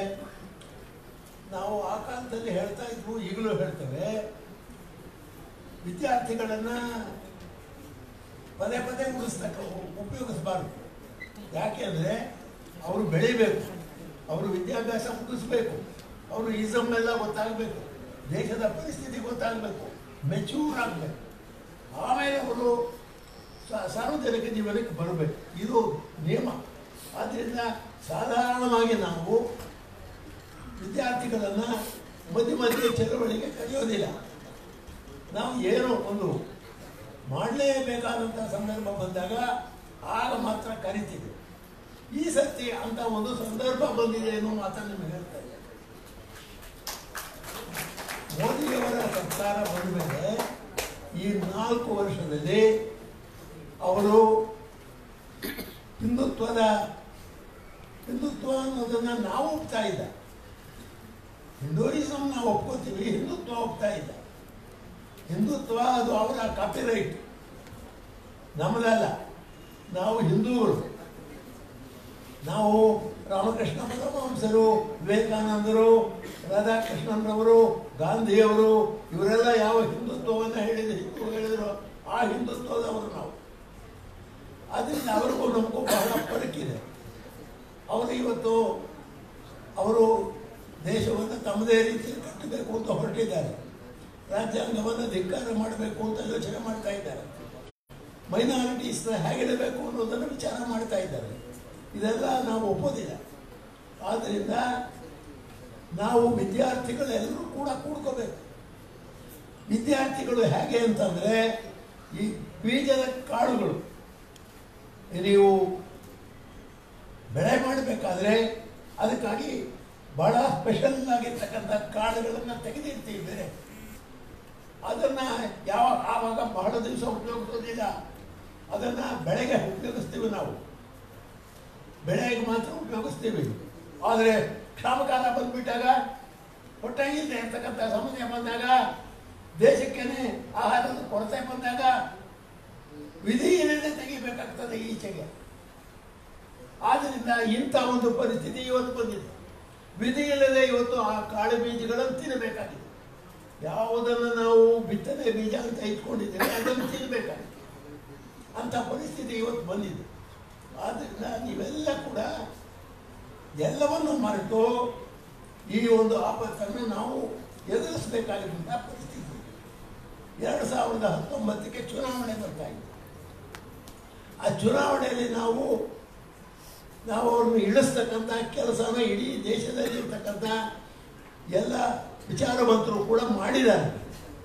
ಪೊಲಿಟಿಕಲ್ ಪಾರ್ಟೀಸ್ ಕೂಡ ಇದನ್ನು ಮಾಡಬೇಕು ಅಂತ ಹೊರಟಿದ್ದಾರೆ. ಏನು ಮಾಡ್ತಾರೋ ಗೊತ್ತಿಲ್ಲ. ಯಾಕೆಂದರೆ ಅವರಲ್ಲಿ ಬಹಳ ಜನ ಆಪರ್ಚುನಿಟೀಸ್ ಇದ್ದಾರೆ, ಅವರವರ ಬೆಳೆ ಬೇಯಿಸ್ಕೊಳ್ಳೋರು ಇದ್ದಾರೆ. ಆದ್ದರಿಂದ ಖಚಿತವಾಗಿ ಹೇಗೆ ಮಾಡ್ತಾರೆ ನಮಗೆ ಗೊತ್ತಿಲ್ಲ. ಮಾಡಿದರೆ ಬಹಳ ಒಳ್ಳೆಯದು. ಎಲ್ಲ ಕೂಡಿಕೊಂಡು ಸೀಟನ್ನು ಹಂಚಿಕೊಂಡು ಅವರು ಕೆಲಸ ಮಾಡಿದರೆ ಖಂಡಿತವಾಗಿ ಈ ಕೆಲಸ ಆಗ್ತದೆ, ಆಗಬೇಕು ಅಂತ ನಮ್ಮ ಅಪೇಕ್ಷೆ ಕೂಡ ಇದೆ. ನಾವು ಕೂಡ ಇದಕ್ಕೆ ನಾವು ಕಂಟ್ರಿಬ್ಯೂಟ್ ಮಾಡ್ತಕ್ಕಂಥ ಕೆಲಸ ಮಾಡಬೇಕಾಗಿದೆ. ಆದ್ದರಿಂದ ನಾವೆಲ್ಲರೂ ಕೂಡ ಮಾಡಬೇಕು. ಈಗ ನಾವು ಒಳ್ಳೆಯ ಜನ ಇದ್ದೀವಿ, ಒಳ್ಳೆಯ ಜನ ಸರಿ. ಆದರೆ ದೇಶ ಕೆಡ್ತಾ ಇರುವಾಗ, ದೇಶ ಹಾಳಾಗ್ತಾ ಇರುವಾಗ ನಾವು ಏನು ಮಾಡೋಕ್ಕಾಗಲ್ಲ. ನಾವು ಅದಕ್ಕೆ ಕೂಡ್ಕೋಬೇಕಾಗ್ತದೆ, ಅದನ್ನು ಸರಿ ಮಾಡೋದಕ್ಕೆ. ಆದ್ದರಿಂದ ಎಲ್ಲ ವಿದ್ಯಾರ್ಥಿಗಳು ಕೂಡ ಕೂಡ್ಕೊಂಡು ಒಂದು ದೊಡ್ಡ ಹೋರಾಟ ಮಾಡಬೇಕು. ಏನಾಗಿದೆ, ಮುಸ್ಲಿಂ ವಿದ್ಯಾರ್ಥಿಗಳು ಬೇರೆ ಅಲ್ಲ, ಹಿಂದೂ ವಿದ್ಯಾರ್ಥಿಗಳು ಬೇರೆ ಅಲ್ಲ, ಸಿಖ್ಖರ ವಿದ್ಯಾರ್ಥಿಗಳು ಬೇರೆ, ಆಲ್ ಸ್ಟೂಡೆಂಟ್ಸ್ ಅವ್ರನ್ನೆಲ್ಲ ಒಂದುಗೂಡಿಸ್ಬೇಕು. ಅವ್ರನ್ನೆಲ್ಲ ಒಂದುಗೂಡಿಸಿ ಹೋರಾಟಕ್ಕೆ ಇಳಿಸ್ಬೇಕು. ಆದ್ದರಿಂದ ನೀವು ಬರೀ ನಿಮ್ಮವ್ರನ್ನ ಕರ್ಕೊಂಡು ಮಾಡ್ತಕ್ಕಂಥದ್ದು ಇದು preliminary step. It is all because you want to get them together. ಅದರಿಂದ ಒಂದು ಪ್ರಯತ್ನ ಮಾಡಿದ್ದೀರಿ. ಇದನ್ನು ಮಾಡಿ ಇದರ ಜೊತೆಗೇನೆ ಎಲ್ಲರ ಜೊತೆಗೆ ನೀವು ಕೂಡ್ತಕ್ಕಂಥ ಕೆಲಸ ಮಾಡಿ. ಮಿಕ್ಕ ವಿದ್ಯಾರ್ಥಿಗಳನ್ನು ಕರೀರಿ ನಿಮ್ಮ ಸಭೆಗೆ, ಬೇರೆ ವಿದ್ಯಾರ್ಥಿಗಳನ್ನು ಕರೀರಿ, ಅವರು ಬರಲಿ. Let them also know what is going on in the country. ಆದ್ದರಿಂದ ಇದನ್ನು ವಿಚಾರ ಮಾಡಬೇಕು, ಸಂಕುಚಿತ ಮಾಡಬೇಡಿ. ನೀವು ಮಾತ್ರ ಹೋರಾಟ ಮಾಡಿ ಏನನ್ನು ಸಾಧಿಸೋಕ್ಕಾಗೋದಿಲ್ಲ. ಎಲ್ಲ ವಿದ್ಯಾರ್ಥಿಗಳು ಕೂಡಿ ಕೆಲಸ ಮಾಡಿದರೆ ಬೇಕಾದ ಮಾಡಬಹುದು, ದೇಶವನ್ನೇ ಬದಲಾಯಿಸಬಹುದು. ಆದ್ದರಿಂದ ಎಲ್ಲ ವಿದ್ಯಾರ್ಥಿಗಳು, ಆಲ್ ಸ್ಟೂಡೆಂಟ್ಸ್ ಯುನೈಟ್. ಅದನ್ನು ನಮ್ಮ ಸ್ಲೋಗನ್. ಆ ದೃಷ್ಟಿಯಿಂದ ನೀವು ಕೂಡ ಮಿಕ್ಕ ಕಾಲೇಜುಗಳು, ಮಿಕ್ಕ ಇದು ಅಲ್ಲೆಲ್ಲ ಹೋಗಿ ಅವರನ್ನು ಕಂಡು ಅವ್ರಿಗೂ ಕೂಡ ಕೇಳಿ. ನಿಮ್ಮ ಜೊತೆಗೆ ನಮ್ಮನ್ನು ಕರ್ಕೊಂಡು ಹೋಗಿ, ನಾವು ಬರ್ತೇವೆ. We don't leave you alone.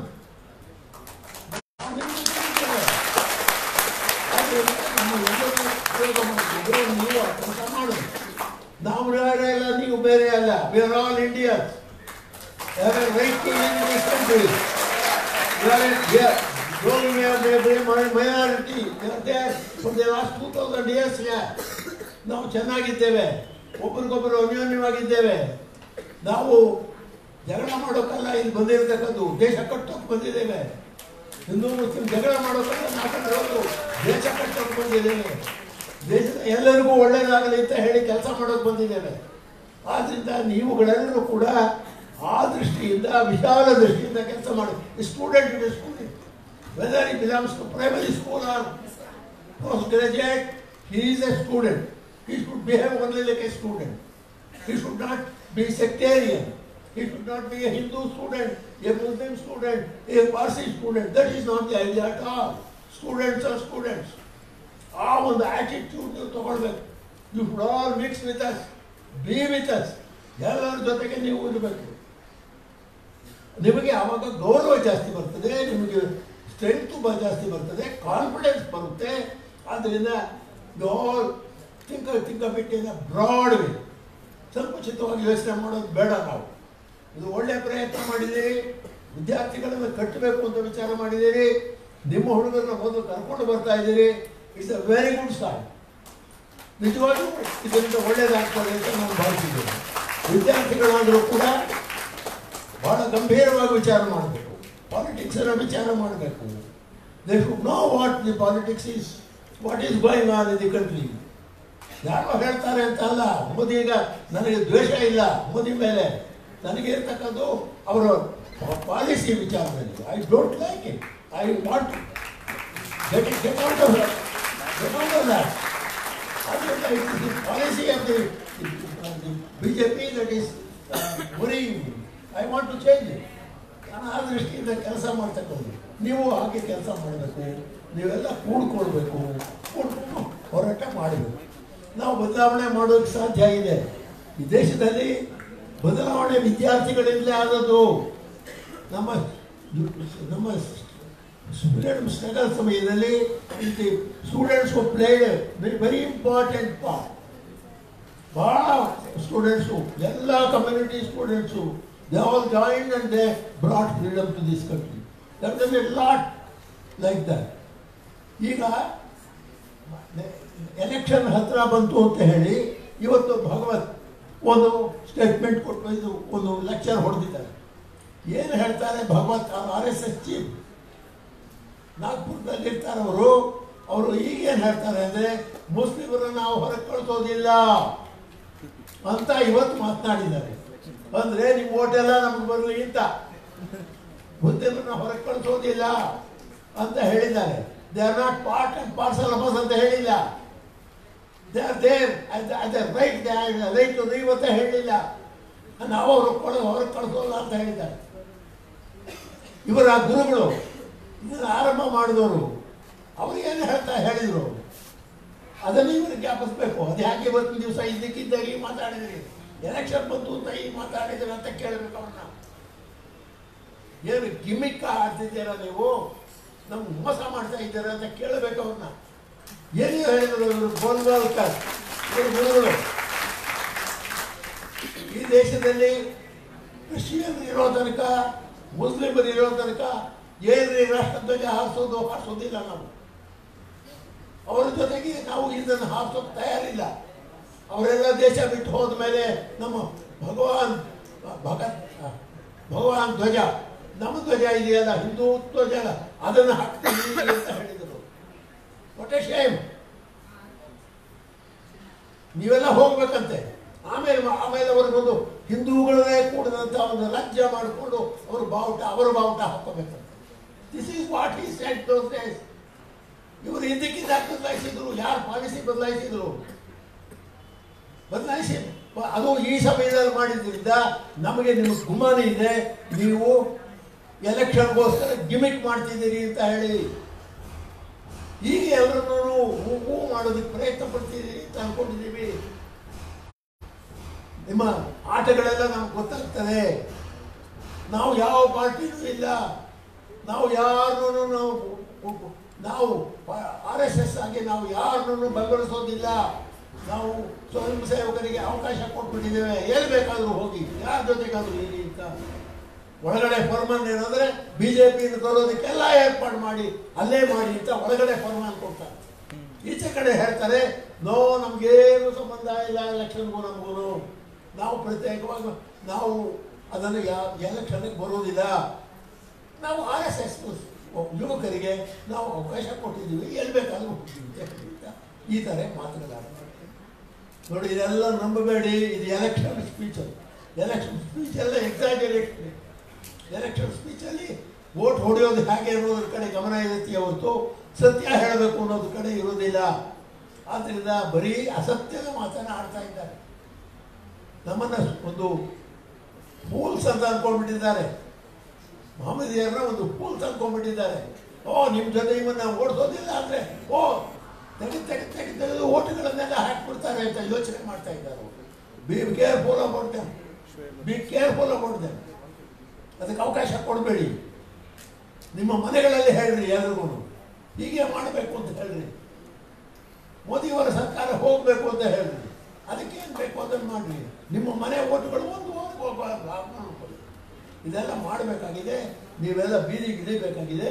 ನೀವು ಈ ದೇಶದ ಡೆಮಾಕ್ರಸಿಯನ್ನು ಉಳಿಸಬೇಕಾಗಿದೆ, ಕಾನ್ಸ್ಟಿಟ್ಯೂಷನ್ ಉಳಿಸಬೇಕಾಗಿದೆ. ಆ ಕೆಲಸ ನೀವು ಮಾಡ್ತೀರಿ ಅಂತ ನಾನು ಅಪೇಕ್ಷೆ ಪಡ್ತಾ ಇದ್ದೇನೆ. ನಾವು ಇನ್ನೂ ಅನೇಕ ಸಂದರ್ಭಗಳಲ್ಲಿ ಮಾತನಾಡ್ತಕ್ಕಂಥ ಅವಕಾಶಗಳನ್ನು ಕಲ್ಪಿಸಿಕೊಳ್ಳೋಣ. ನಾವೆಲ್ಲ ಕೂಡಿ ಕೆಲಸ ಮಾಡೋಣ. ಎಲ್ಲ ಕಮ್ಯುನಿಟೀಸ್ ಒಟ್ಟಿಗೆ ಸೇರಿ ಒಂದು ಹೋರಾಟ ಮಾಡೋಣ. ಆ ರೀತಿಯ ಒಂದು ಹೋರಾಟಕ್ಕೆ ನಾವೆಲ್ಲ ಅಣಿಯಾಗೋಣ ಅಂತ ಹೇಳಿ ಇವತ್ತು ನಾನು ಈ ಎರಡು ಮಾತುಗಳನ್ನು ಹೇಳೋದಕ್ಕೆ ಅವಕಾಶ ಮಾಡಿಕೊಟ್ಟಿದ್ದೀನಿ. ನಿಮ್ಮಗಳ ಜೊತೆಗೆ ಯುವಕರ ಜೊತೆ ಇಟ್ಕೊಳ್ಳೋದಕ್ಕೆ ಅವಕಾಶ ಕೊಟ್ಟಿದ್ದೀನಿ. ನನಗೂ ಕೂಡ ಇನ್ನು ಹುಡುಗನ ಹುರುಪು ಬಂದಿದೆ. ನಿಮ್ಮನ್ನು ನೋಡಿ ನನಗೂ ಕೂಡ ಹುಡುಗನ ಹುರುಪು ಬಂದಿದೆ. I also feel like be active in this movement. ಆದ್ದರಿಂದ ತಾವೆಲ್ಲರೂ ಕೂಡ ಶಾಂತಚಿತ್ತವಾಗಿರಿ, ಗಾಬರಿ ಮಾಡ್ಕೋಬೇಡಿ, ಹಿಂಸೆಗೆ ಅವಕಾಶ ಕೊಡಬೇಡಿ.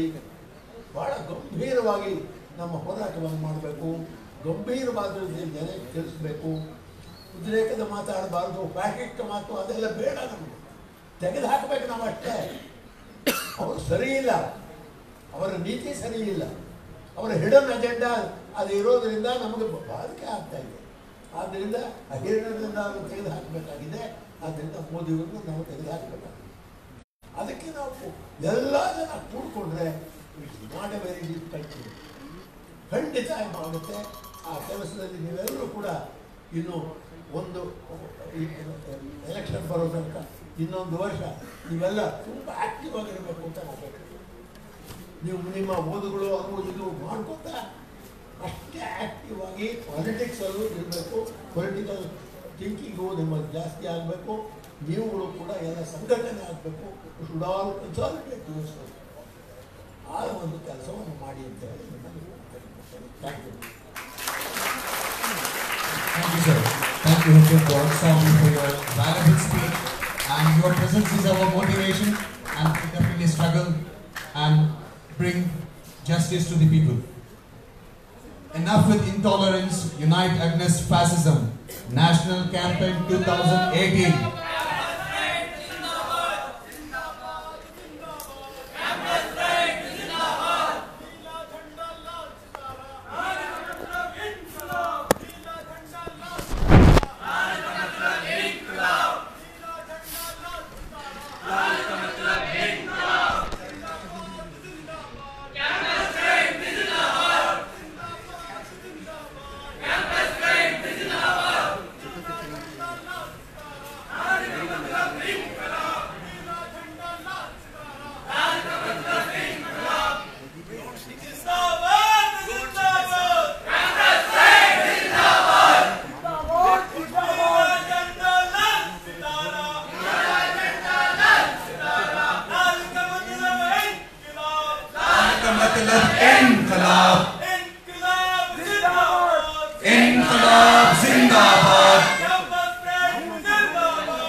Now I'd like to call Mohammad Shakir for conclusion speech.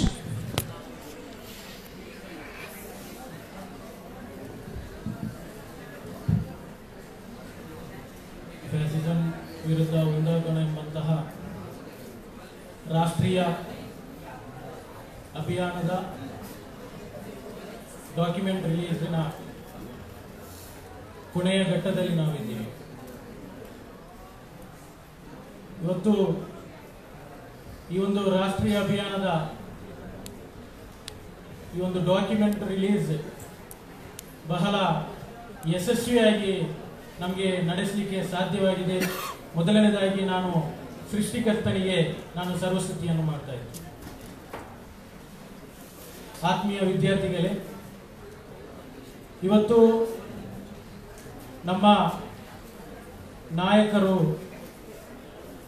ಏನು ಕೇಂದ್ರ ಸರ್ಕಾರದ 4.5 ವರ್ಷದ ವೈಫಲ್ಯಗಳ ಬಗ್ಗೆ, ಆಡಳಿತ ವಿರೋಧಿಗಳ ಬಗ್ಗೆ, ಬೇರೆ ಬೇರೆ ವಿಚಾರಗಳ ಬಗ್ಗೆ ಇವತ್ತು ನಮ್ಮ ನಾಯಕರು ಇವತ್ತು ಬಹಳಷ್ಟು ವಿಚಾರಗಳನ್ನು ಇಲ್ಲಿ ಮಂಡಿಸಿದರು. ಆದರೆ ಇವತ್ತು ಒಂದು ಡಾಕ್ಯುಮೆಂಟರಿ ಇಲ್ಲಿ ಒಂದು ರಿಲೀಸ್ ಆಯಿತು. ಇವತ್ತು ನಮ್ಮ ಮನಸ್ಸಲ್ಲಿ ಒಂದು ಮೂಡಬೇಕು ಏನಂತ ಹೇಳಿದ್ದೇವೆ, ನಾವೆಲ್ಲರೂ ಇವತ್ತು ವಿಚಾರಗಳನ್ನು, ಸ್ಪೀಚ್ಗಳನ್ನು, ಅದೇ ರೀತಿ ಫ್ಯಾಸಿಸಂ ಎಂದರೆ ಏನು, ಈ ದೇಶದಲ್ಲಿ ಯಾವ ರೀತಿ ಇವತ್ತು ನಡೀತಾ ಇದೆ, ಇವತ್ತಿನ ಪರಿಸ್ಥಿತಿ ಯಾವ ರೀತಿ ಇದೆ ಎಂಬಂತಹ ಒಂದು ಬಹಳಷ್ಟು ವಿಚಾರಗಳನ್ನು ಇವತ್ತು ನಮ್ಮ ನಾಯಕರು ಇವತ್ತು ವಿಸ್ತರಿಸಿದರು. ಆದರೆ ನಿಮಗೆ ಆ ಬುಕ್ನಲ್ಲಿರುವಂತಹ ಒಂದು ವಿಚಾರಗಳು ನಿಮಗೆ ಕೂಡ ಕುತೂಹಲ ಇರಬಹುದು. ಖಂಡಿತವಾಗಿಯೂ ಎಲ್ಲರಿಗೂ ಕೂಡ ಬುಕ್ನ ಪ್ರತಿಗಳು ನಿಮ್ಮ ಮೊಬೈಲ್ನ PDF ಅಲ್ಲಿ ನಾವು ನಿಮಗೆ ಸೆಂಡ್ ಮಾಡ್ಲಿಕ್ಕಿದ್ದೇವೆ. ಅದೇ ರೀತಿ ನಿಮ್ಮ ಏನು ಜಿಮೇಲ್ ಅನ್ನು ಇವತ್ತು ಕೊಟ್ಟಿದ್ದೀರೋ ಆ ಜಿಮೇಲ್ಗೆ ನಿಮ್ಮ ಬುಕ್ಕಿನ ಏನು PDF ಫಾರ್ಮೇಟ್ ಇದೆ ಅದನ್ನೆಲ್ಲವೂ ಕೂಡ ನಾವು ನಿಮಗೆ ಸೆಂಡ್ ಮಾಡ್ಲಿಕ್ಕಿದ್ದೇವೆ. ಯಾಕೆ ನಾವು ಈ ಒಂದು ಡಾಕ್ಯುಮೆಂಟನ್ನು ನಿಮಗೆ ಸೆಂಡ್ ಮಾಡ್ತೀವಿ ಅಂತ ಹೇಳಿದ್ರೆ, ಒಂದು ಹೋರಾಟವನ್ನು ಮಾಡಬೇಕಾದ್ರೆ, ಈ ದೇಶದಲ್ಲಿ ಹೋರಾಟ ಮಾಡಬೇಕಾದ್ರೆ ನಾವು ಫಸ್ಟಿಗೆ ಅದರ ಬಗ್ಗೆ ಸ್ಟಡಿ ಮಾಡಬೇಕು. ಅದರಲ್ಲಿ ಹಲವಾರು ವಿಚಾರಗಳಿವೆ. ಕಳೆದ 4.5 ವರ್ಷಗಳ ಆಡಳಿತ ವೈಫಲ್ಯಗಳ ಹಲವಾರು ವಿಚಾರಗಳು ಅದರಲ್ಲಿದೆ, ಬೇರೆ ಬೇರೆ ವಿಚಾರಗಳು ಅದರಲ್ಲಿದೆ. ಅದನ್ನು ನಾವು ರಾಜಕೀಯ ತೆಗೆಯುವುದಕ್ಕಿಂತ ಒಂದು ಫ್ಯಾಸಿಸಂ ವಿರುದ್ಧವಾದಂತಹ ಒಂದು ವೆಪನ್ ಅಥವಾ ಟೂಲ್ ಅಥವಾ ಒಂದು ಅಸ್ತ್ರ ಅಂತ ನಾವು ಒಂದು ಹೇಳ್ಬೋದು. ಖಂಡಿತವಾಗಿಯೂ ನೀವೆಲ್ಲರೂ ಕೂಡ ಆ ಒಂದು ಬುಕ್ ಅನ್ನು ನೀವು ಸ್ಟಡಿ ಮಾಡ್ತೀರಿ ಅಂತ ನಾನು ಈ ಸಂದರ್ಭದಲ್ಲಿ ಬಯಸ್ತಾ ಇದ್ದೇನೆ. ಮುಂದಿನ ದಿನಗಳಲ್ಲಿ ಇಂತಹ ಹಲವಾರು ಕಾರ್ಯಕ್ರಮಗಳನ್ನು ನಾವು ಮಾಡಲಿಕ್ಕಿದ್ದೇವೆ. ಇದೊಂದು ಸುದೀರ್ಘವಾದಂತಹ ಒಂದು ಕಾರ್ಯಕ್ರಮವಾಗಿದೆ. ಸೆಪ್ಟೆಂಬರ್ 11ರಂದು, ಆಗಸ್ಟ್ 11ರಂದು ಈ ಫ್ಯಾಸಿಸಂ ವಿರುದ್ಧ ಒಂದಾಗೋಣ ಎಂಬಂತಹ ಒಂದು ಉದ್ಘಾಟನಾ ಕಾರ್ಯಕ್ರಮವನ್ನು ನಾವು ನವದೆಹಲಿಯಲ್ಲಿ ನಾವು ಉದ್ಘಾಟನೆ ಮಾಡಿದೆವು. ಈ ಒಂದು ಕಾರ್ಯಕ್ರಮ ಇನ್ನು ಲೋಕಸಭಾ ಚುನಾವಣೆ ಯಾವಾಗ ಅನೌನ್ಸ್ ಆಗುತ್ತದೋ ಅಷ್ಟರ ತನಕ ಈ ಸುದೀರ್ಘವಾದಂತಹ ಒಂದು ಅಭಿಯಾನ ರಾಷ್ಟ್ರದಾದ್ಯಂತ ನಡೆಯಲಿಕ್ಕಿದೆ. ನಾಳೆಯಿಂದ ಯೂನಿವರ್ಸಿಟಿ ಕ್ಯಾಂಪಸ್ ಟಾಕ್, ಯೂನಿವರ್ಸಿಟಿಯಲ್ಲಿ ವಿದ್ಯಾರ್ಥಿಗಳ ಜೊತೆ ಸಂವಾದಗಳು ಕೂಡ ರಾಷ್ಟ್ರದಾದ್ಯಂತ ನಡೆಯಲಿಕ್ಕಿದೆ. ಅದೇ ರೀತಿ ಇದರ ಭಾಗವಾಗಿ ವಿದ್ಯಾರ್ಥಿನಿಯರನ್ನು ಕೂಡ ಒಂದು ಡೆವಲಪ್ಮೆಂಟ್ ಮಾಡಲಿಕ್ಕೆ, ಅವರನ್ನು ಕೂಡ ಒಂದು ಇದರಲ್ಲಿ ಹೋರಾಟದಲ್ಲಿ ಭಾಗಿಯಾಗಲಿಕ್ಕೆ ಗರ್ಲ್ಸ್ ಕಾನ್ಫರೆನ್ಸ್ ಅನ್ನು ಕೂಡ ಮುಂದಿನ ದಿನಗಳಲ್ಲಿ ನಾವು ಆಯೋಜಿಸಲಿಕ್ಕಿದ್ದೇವೆ. ಅದೇ ರೀತಿ ಇಲ್ಲಿ ನ್ಯೂ ವೋಟರ್ಸ್ ಡೆಬ್ಯೂಟ್ ಏನು ಹೊಸ ಯಾರು ವೋಟರ್ಸ್ ಇದ್ದಾರ ಅವರ ಜೊತೆಗೂ ಕೂಡ ನಾವು ಸಂವಾದ ಮಾಡಲಿಕ್ಕಿದ್ದೇವೆ. ನಮ್ಮ ಉದ್ದೇಶ ಇಷ್ಟೇ, ಮುಂದಿನ ಲೋಕಸಭಾ ಚುನಾವಣೆಯಲ್ಲಿ ಬಿಜೆಪಿಯೇತರ ಸರ್ಕಾರ ಯಾವುದೇ ಸರ್ಕಾರ ಬಂದರೂ ಕೂಡ ಅದಕ್ಕೆ ನಾವು ಬೆಂಬಲವನ್ನು ಕೊಡಲಿಕ್ಕಿದ್ದೇವೆ. ಈ ಒಂದು ಕಾರ್ಯಕ್ರಮಕ್ಕೆ ಬಹಳ ಯಶಸ್ವಿಯಾಗಿ ಈ ಕಾರ್ಯಕ್ರಮಕ್ಕೆ ಎಲ್ಲರೂ ಕೂಡ ಈ ಕಾರ್ಯಕ್ರಮಕ್ಕೆ ಬಂದಿದ್ದೀರಿ. ಈ ಕಾರ್ಯಕ್ರಮಕ್ಕೆ ಆಗಮಿಸಿ ಬಹಳಷ್ಟು ವಿಚಾರಗಳನ್ನು ಕೇವಲ ಒಂದು ಕರೆಗೆ ಬಂದಂತಹ ನಮ್ಮ ಮಾರ್ಗದರ್ಶಕರು, ನಮ್ಮ ಗುರುಗಳಾದಂತಹ ವಿಚಾರವಂತರು, ಅದೇ ರೀತಿ ಅನ್ಯಾಯದ ವಿರುದ್ಧ ಯಾವಾಗಲೂ ಭಯವಿಲ್ಲದೆ ಧ್ವನಿ ಎತ್ತುತ್ತಿರುವಂತಹ ಒಬ್ಬ ವಿಚಾರವಾದಿ, ನಮ್ಮ ಹಿರಿಯ ನಾಯಕರು, ಗುರುಗಳಾದಂತಹ ಭಗವಾನ್ ಸರ್ ಕೇವಲ ಒಂದು ಕರೆಗೆ ಅವರು ಮೈಸೂರಿನಿಂದ ಇಲ್ಲಿಗೆ ಬಂದಿದ್ದಾರೆ. ಇವರಿಗೆ ನಾನು ಪ್ರಥಮವಾಗಿ ಧನ್ಯವಾದವನ್ನು ಅರ್ಪಿಸ್ತಾ ಇದ್ದೇನೆ. ಅದೇ ರೀತಿ ಮತ್ತೋರ್ವ ನನ್ನ ಗುರುಗಳು, ಹಿರಿಯರು, ಸ್ವಾತಂತ್ರ್ಯ ಹೋರಾಟದಲ್ಲಿ ನಾವು ಯಾರು ಕೂಡ ಇರಲಿಲ್ಲ. ಆದರೆ ನಮ್ಮ ದೊರೆಸ್ವಾಮಿ ಸರ್ ಸ್ವಾತಂತ್ರ್ಯ ಹೋರಾಟದಲ್ಲಿ ಇದ್ರು. ಅವರನ್ನು ನೋಡುವಾಗ ನಮ್ಗೆ ಒಂದು ಮನಸ್ಸಿನಲ್ಲಿ ಖುಷಿ ಆಗ್ತಾ ಇದೆ, ನಮ್ಗೆ ಒಂದು ಭಾವನೆ ಒಂದು ಬರ್ತಾ ಇದೆ. ಸ್ವಾತಂತ್ರ್ಯ ಹೋರಾಟವನ್ನು ನಮ್ಮ ಕಣ್ಣ ಮುಂದೆ ಬರಬೇಕಿತ್ತಂತಹ ಒಂದು ಭಾವನೆಗಳು ಬರ್ತಾ ಇದೆ. ಆದ್ರೆ ಆ ಭಾಗ್ಯ ನಮ್ಮ ಗುರುಗಳಾದಂತಹ ಹಿರಿಯರಾದಂತಹ ದೊರೆಸ್ವಾಮಿ ಅವರಿಗೆ ಸಿಕ್ಕಿದೆ. ಅವರ ಒಂದು ಮಾತು, ಅವರ ಒಂದು ಇಲ್ಲಿ ಕೊಟ್ಟಂತಹ ಹಲವಾರು ಮಾರ್ಗದರ್ಶಕ ಇರಬಹುದು ಸರ್. ಖಂಡಿತವಾಗಿಯೂ ನಿಮ್ಮ ಏನು ಮಾರ್ಗದರ್ಶಕ ಇದೆ ಅದನ್ನು ನಾವು ಖಂಡಿತವಾಗಿ ಕ್ಯಾಂಪಸ್ ಫ್ರಂಟ್ ಆಫ್ ಇಂಡಿಯಾ ಮುಂದಿನ ದಿನಗಳಲ್ಲಿ ನಿಮ್ಮ ಮಾರ್ಗದರ್ಶನದಲ್ಲೇ ನಾವು ಹೋಗ್ತೇವೆ ಎಂಬಂತಹ ಒಂದು ಭರವಸೆಯನ್ನು ನಾನು ಈ ಒಂದು ಸ್ಟೇಜ್ನಲ್ಲಿ ಕೊಡಲಿಕ್ಕೆ ಇದ್ದೇನೆ. ನಿಮಗೂ ಕೂಡ ನಾನು ಈ ಒಂದು ಕಾರ್ಯಕ್ರಮಕ್ಕೆ ತಮ್ಮ ಹೆಂಡತಿಗೂ ಆರೋಗ್ಯದಲ್ಲಿ ಒಂದು ಹದಗೆಟ್ಟಿದ್ದರೂ ಕೂಡ ನನ್ನ ಒಂದು ಕಾಲಿಗೆ ನಾನು ಮೊನ್ನೆ ಹೋಗಿದ್ದೆ, ಇವರ ಮನೆಗೆ ಹೋಗಿದ್ದೆ, ಯಾರನ್ನು ಕೂಡ ವಿಚಾರಿಸಿದೆ, ನಾನು ಕಾರ್ಯಕ್ರಮಕ್ಕೆ ಬರ್ತೇನೆ ಎಂಬಂತಹ ಒಂದು ಭರವಸೆಯನ್ನು ಕೊಟ್ಟಿದ್ರು. ಆದ್ರೆ 3 ಗಂಟೆ ಕಾಲ್ ಮಾಡಿದ್ರು. ಏನಂತ ಹೇಳಿದ್ರೆ, ನನ್ನ ಹೆಂಡತಿಗೆ ಆರೋಗ್ಯದಲ್ಲಿ ಸ್ವಲ್ಪ ಚೇತರಿಕೆ, ಸ್ವಲ್ಪ ಆರೋಗ್ಯದಲ್ಲಿ ಒಂದು ಹೆಲ್ತ್ ಪ್ರಾಬ್ಲಮ್ ಇದೆ, ನನಗೆ ಬರ್ಲಿಕ್ಕೆ ಕಷ್ಟವಾಗ್ತಾ ಇದೆ, 4 ಗಂಟೆಗೆ ಡಾಕ್ಟರ್ ಬರ್ತಾರೆ ಅಂತ ಹೇಳಿದ್ರು. ಆಯ್ತು ಸರ್, ನಿಮ್ಮ ಹೆಂಡತಿಯ ಏನು ಡಾಕ್ಟರ್ ಅದೆಲ್ಲ ನೋಡಿ ನೀವು ಬನ್ನಿ ಸರ್ ಅಂತ ಹೇಳಿದ್ರೆ, ಮತ್ತೆ ನಾವು 3:50ಕ್ಕೆ ನಾನು ಕಾಲ್ ಮಾಡಿದಾಗ ಅವರು ಒಂದೇ ಕಾಲ್ ನಲ್ಲಿ ನನಗೆ ವೆಲ್ಕಮ್ ಮಾಡಿದ್ರು. ಬನ್ನಿ ಸರ್, ನನಗೆ ಕೂಡ ಈ ಕಾರ್ಯಕ್ರಮಕ್ಕೆ ಬರ್ಬೇಕಂತ ಹೇಳಿದ್ರು. ನಿಮ್ಮ ಮಾರ್ಗದರ್ಶಕ, ನೀವು ನಮ್ಮ ಗುರುಗಳು ಸರ್, ನಿಮ್ಮ ಮಾರ್ಗದರ್ಶಕ ಮುಂದಿನ ದಿನಗಳಲ್ಲೂ ಕೂಡ ನಿಮ್ಮ ಮಾರ್ಗದರ್ಶಕ ನಮಗೆ ಇರಬೇಕೆಂಬಂತಹ ಒಂದು ಈ ಮೂಲಕ ನಾನು ಕೇಳಿಕೊಳ್ಳುತ್ತಾ, ನೀವು ಈ ಕಾರ್ಯಕ್ರಮಕ್ಕೆ ಈ ನಮ್ಮ ಒಂದು ಹೋಗೊಟ್ಟು, ಈ ಕರೆಗೆ ಹೋಗೊಟ್ಟು ನೀವು ಬಂದಿದ್ದೀರಿ, ನಿಮಗೂ ಕೂಡ ನಾನು ಧನ್ಯವಾದವನ್ನು ಅರ್ಪಿಸ್ತಾ ಇದ್ದೇನೆ. ಅದೇ ರೀತಿ ಮತ್ತೋರ್ವ ಅತಿಥಿ ಬರಬೇಕಿತ್ತು ಇವತ್ತು, ನಮ್ಮ ಹೈಕೋರ್ಟ್ ವಕೀಲರಾದಂತಹ ದ್ವಾರಕನಾಥ್ ಸರ್. ಅವರು ಕೂಡ ಯಾವುದೇ ಕಾರ್ಯಕ್ರಮ ಇದ್ದರೂ ಕೂಡ ಅವರು ಬರ್ತಾರೆ. ನಾವು ಮಂಗಳೂರಿನಲ್ಲಿ ಇಟ್ಟರೂ ಕೂಡ ಯಾವುದೇ ಕಡೆಗಳಲ್ಲಿ ಇಟ್ಟರು ಕೂಡ ಅವರು ಬರ್ತಾ ಇದ್ರು. ಇವತ್ತು ಕೂಡ ನಾನು ಮೊನ್ನೆ ಅವರನ್ನು ಮೀಟ್ ಮಾಡಿದಾಗ ಅವರು ಬರ್ತೀನಿ ಅಂತ ಹೇಳಿದ್ರು. ಆದ್ರೆ ಅವರ ಕಾರಣಾಂತರಗಳಿಂದ ಒಂದು ಎಮರ್ಜೆನ್ಸಿ ಆದಂತಹ ಒಂದು ವಿಚಾರದಿಂದ ಅವರಿಗೆ ಬರಲಿಕ್ಕೆ ಸಾಧ್ಯವಾಗಲಿಲ್ಲ. ಅವರಿಗೂ ಕೂಡ ನಾನು ಅನುಪಸ್ಥಿತಿಯಲ್ಲಿ ಅವರಿಗೂ ಕೂಡ ನಾನು ಈ ಒಂದು ಕಾರ್ಯಕ್ರಮದಲ್ಲಿ ನಾನು ಧನ್ಯವಾದವನ್ನು ಸಮರ್ಪಿಸ್ತಾ ಇದ್ದೇನೆ. ಅದೇ ರೀತಿ ಈ ಕಾರ್ಯಕ್ರಮದ ಕೇಂದ್ರ ಬಿಂದುವಾದಂತಹ ಕ್ಯಾಂಪಸ್ ಫ್ರಂಟ್ ಆಫ್ ಇಂಡಿಯಾದ ರಾಷ್ಟ್ರಾಧ್ಯಕ್ಷರಾದಂತಹ ಪಿ ಶೋಯಬ್ ಅವರಿಗೂ ಇವರಿಗೂ ಕೂಡ ನಾನು ಧನ್ಯವಾದ ಅರ್ಪಿಸ್ತಾ ಇದ್ದೇನೆ. ಈ ರಾಜ್ಯದ ರಾಜ್ಯಾಧ್ಯಕ್ಷರಾದಂತಹ ಕ್ಯಾಂಪಸ್ ಫ್ರಂಟ್ ಆಫ್ ಇಂಡಿಯಾ ನನ್ನ ಆತ್ಮೀಯರಾದಂತಹ ಮೊಹಮ್ಮದ್ ತಫ್ಸೀರ್ ಅವರು ಕೂಡ ನಾನು ಈ ಸಂದರ್ಭದಲ್ಲಿ ನಾನು ಧನ್ಯವಾದ ಅರ್ಪಿಸ್ತಾ ಇದ್ದೇನೆ. ಅದೇ ರೀತಿ ಈ ಕಾರ್ಯಕ್ರಮದಲ್ಲಿ ರಾಷ್ಟ್ರೀಯ ಪ್ರಧಾನ ಕಾರ್ಯದರ್ಶಿಯಾದಂತಹ ಮೊಹಮ್ಮದ್ ನಾಸಿರ್ ಕೂಡ ನಮ್ಮ ಜೊತೆ ಇದ್ದಾರೆ. ಇವರಿಗೂ ಕೂಡ ನಾನು ಧನ್ಯವಾದ ಅರ್ಪಿಸ್ತಾ ಇದ್ದೇನೆ. ಅದೇ ರೀತಿ ನಾಸರ್ ರಾಷ್ಟ್ರೀಯ ಸಮಿತಿ ಸದಸ್ಯರು, ಇವರಿಗೂ ಕೂಡ ನಾನು ಧನ್ಯವಾದವನ್ನು ಅರ್ಪಿಸ್ತಾ ಇದ್ದೇನೆ. ಅದೇ ರೀತಿ ಬೇರೆ ಬೇರೆ ಗಣ್ಯರು ಕೂಡ, ಬೇರೆ ಬೇರೆ ಕ್ಯಾಂಪಸ್ ಫ್ರಂಟ್ ಆಫ್ ಇಂಡಿಯಾದ ನಾಯಕರು ಕೂಡ ಇದ್ದಾರೆ ನಮ್ಮ ಜೊತೆ, ಇವರಿಗೂ ಕೂಡ ನಾನು ಧನ್ಯವಾದ ಅರ್ಪಿಸ್ತಾ ಇದ್ದೇನೆ. ಅದೇ ರೀತಿ ಇಲ್ಲಿಗೆ ಬಂದಂತಹ ಮಾಧ್ಯಮ ಮಿತ್ರರು, ಪ್ರಮುಖವಾಗಿ ನಮ್ಮ ಕೇಂದ್ರ ಬಿಂದು ಕಾರ್ಯಕ್ರಮದ ಕೇಂದ್ರ ಬಿಂದು ಆದಂತಹ ಮಾಧ್ಯಮ ಮಿತ್ರರಿಗೂ ಕೂಡ ನಾನು ಧನ್ಯವಾದವನ್ನು ಅರ್ಪಿಸ್ತಾ ಇದ್ದೇನೆ. ಅದೇ ರೀತಿ ಪ್ರಮುಖವಾಗಿ ನಮ್ಮ ಒಂದು ಕರೆಗೆ ಒಂದು 5 ದಿನದ ಒಂದು ಮುಂಚಿತವಾಗಿ ಅಂತ ಮಾಡಿದಂತಹ ಈ ಒಂದು ಕಾರ್ಯಕ್ರಮಕ್ಕೆ ಬಹಳ ಎಲ್ಲವನ್ನು ಬಹಳ ದೂರದಿಂದ ಬಂದಂತಹ ವಿದ್ಯಾರ್ಥಿಗಳಿಗೆ ಕೂಡ ಪ್ರಪ್ರಥಮವಾಗಿ ನಾನು ಎಲ್ಲರಿಗೂ ಕೂಡ ನಾನು ಧನ್ಯವಾದವನ್ನು ಸಮರ್ಪಿಸುತ್ತಾ ಈ ಒಂದು ಕಾರ್ಯಕ್ರಮವನ್ನು ಮುಕ್ತಾಯಗೊಳಿಸುತ್ತೇನೆ. ನನ್ನ ಒಂದು ಧನ್ಯವಾದವನ್ನು ನಾನು ಮುಕ್ತಾಯಗೊಳಿಸುತ್ತೇನೆ. ಜೈ ಹಿಂದ್, ಜೈ ಕ್ಯಾಂಪಸ್. ಕಟ್ಟುವೆ ನಾವು ಪ್ರಜಾಪ್ರಭುತ್ವವನ್ನು ಕಟ್ಟುವೆ ನಾವು. Thank you. Shakir for your conclusion speech.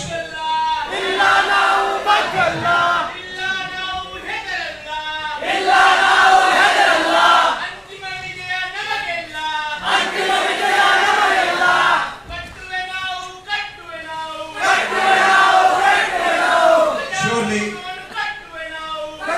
this program will be a reminder for BJP to get ready for an embarrassment of bitter failure.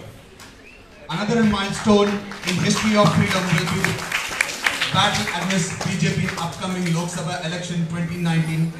Let us stand for justice, enough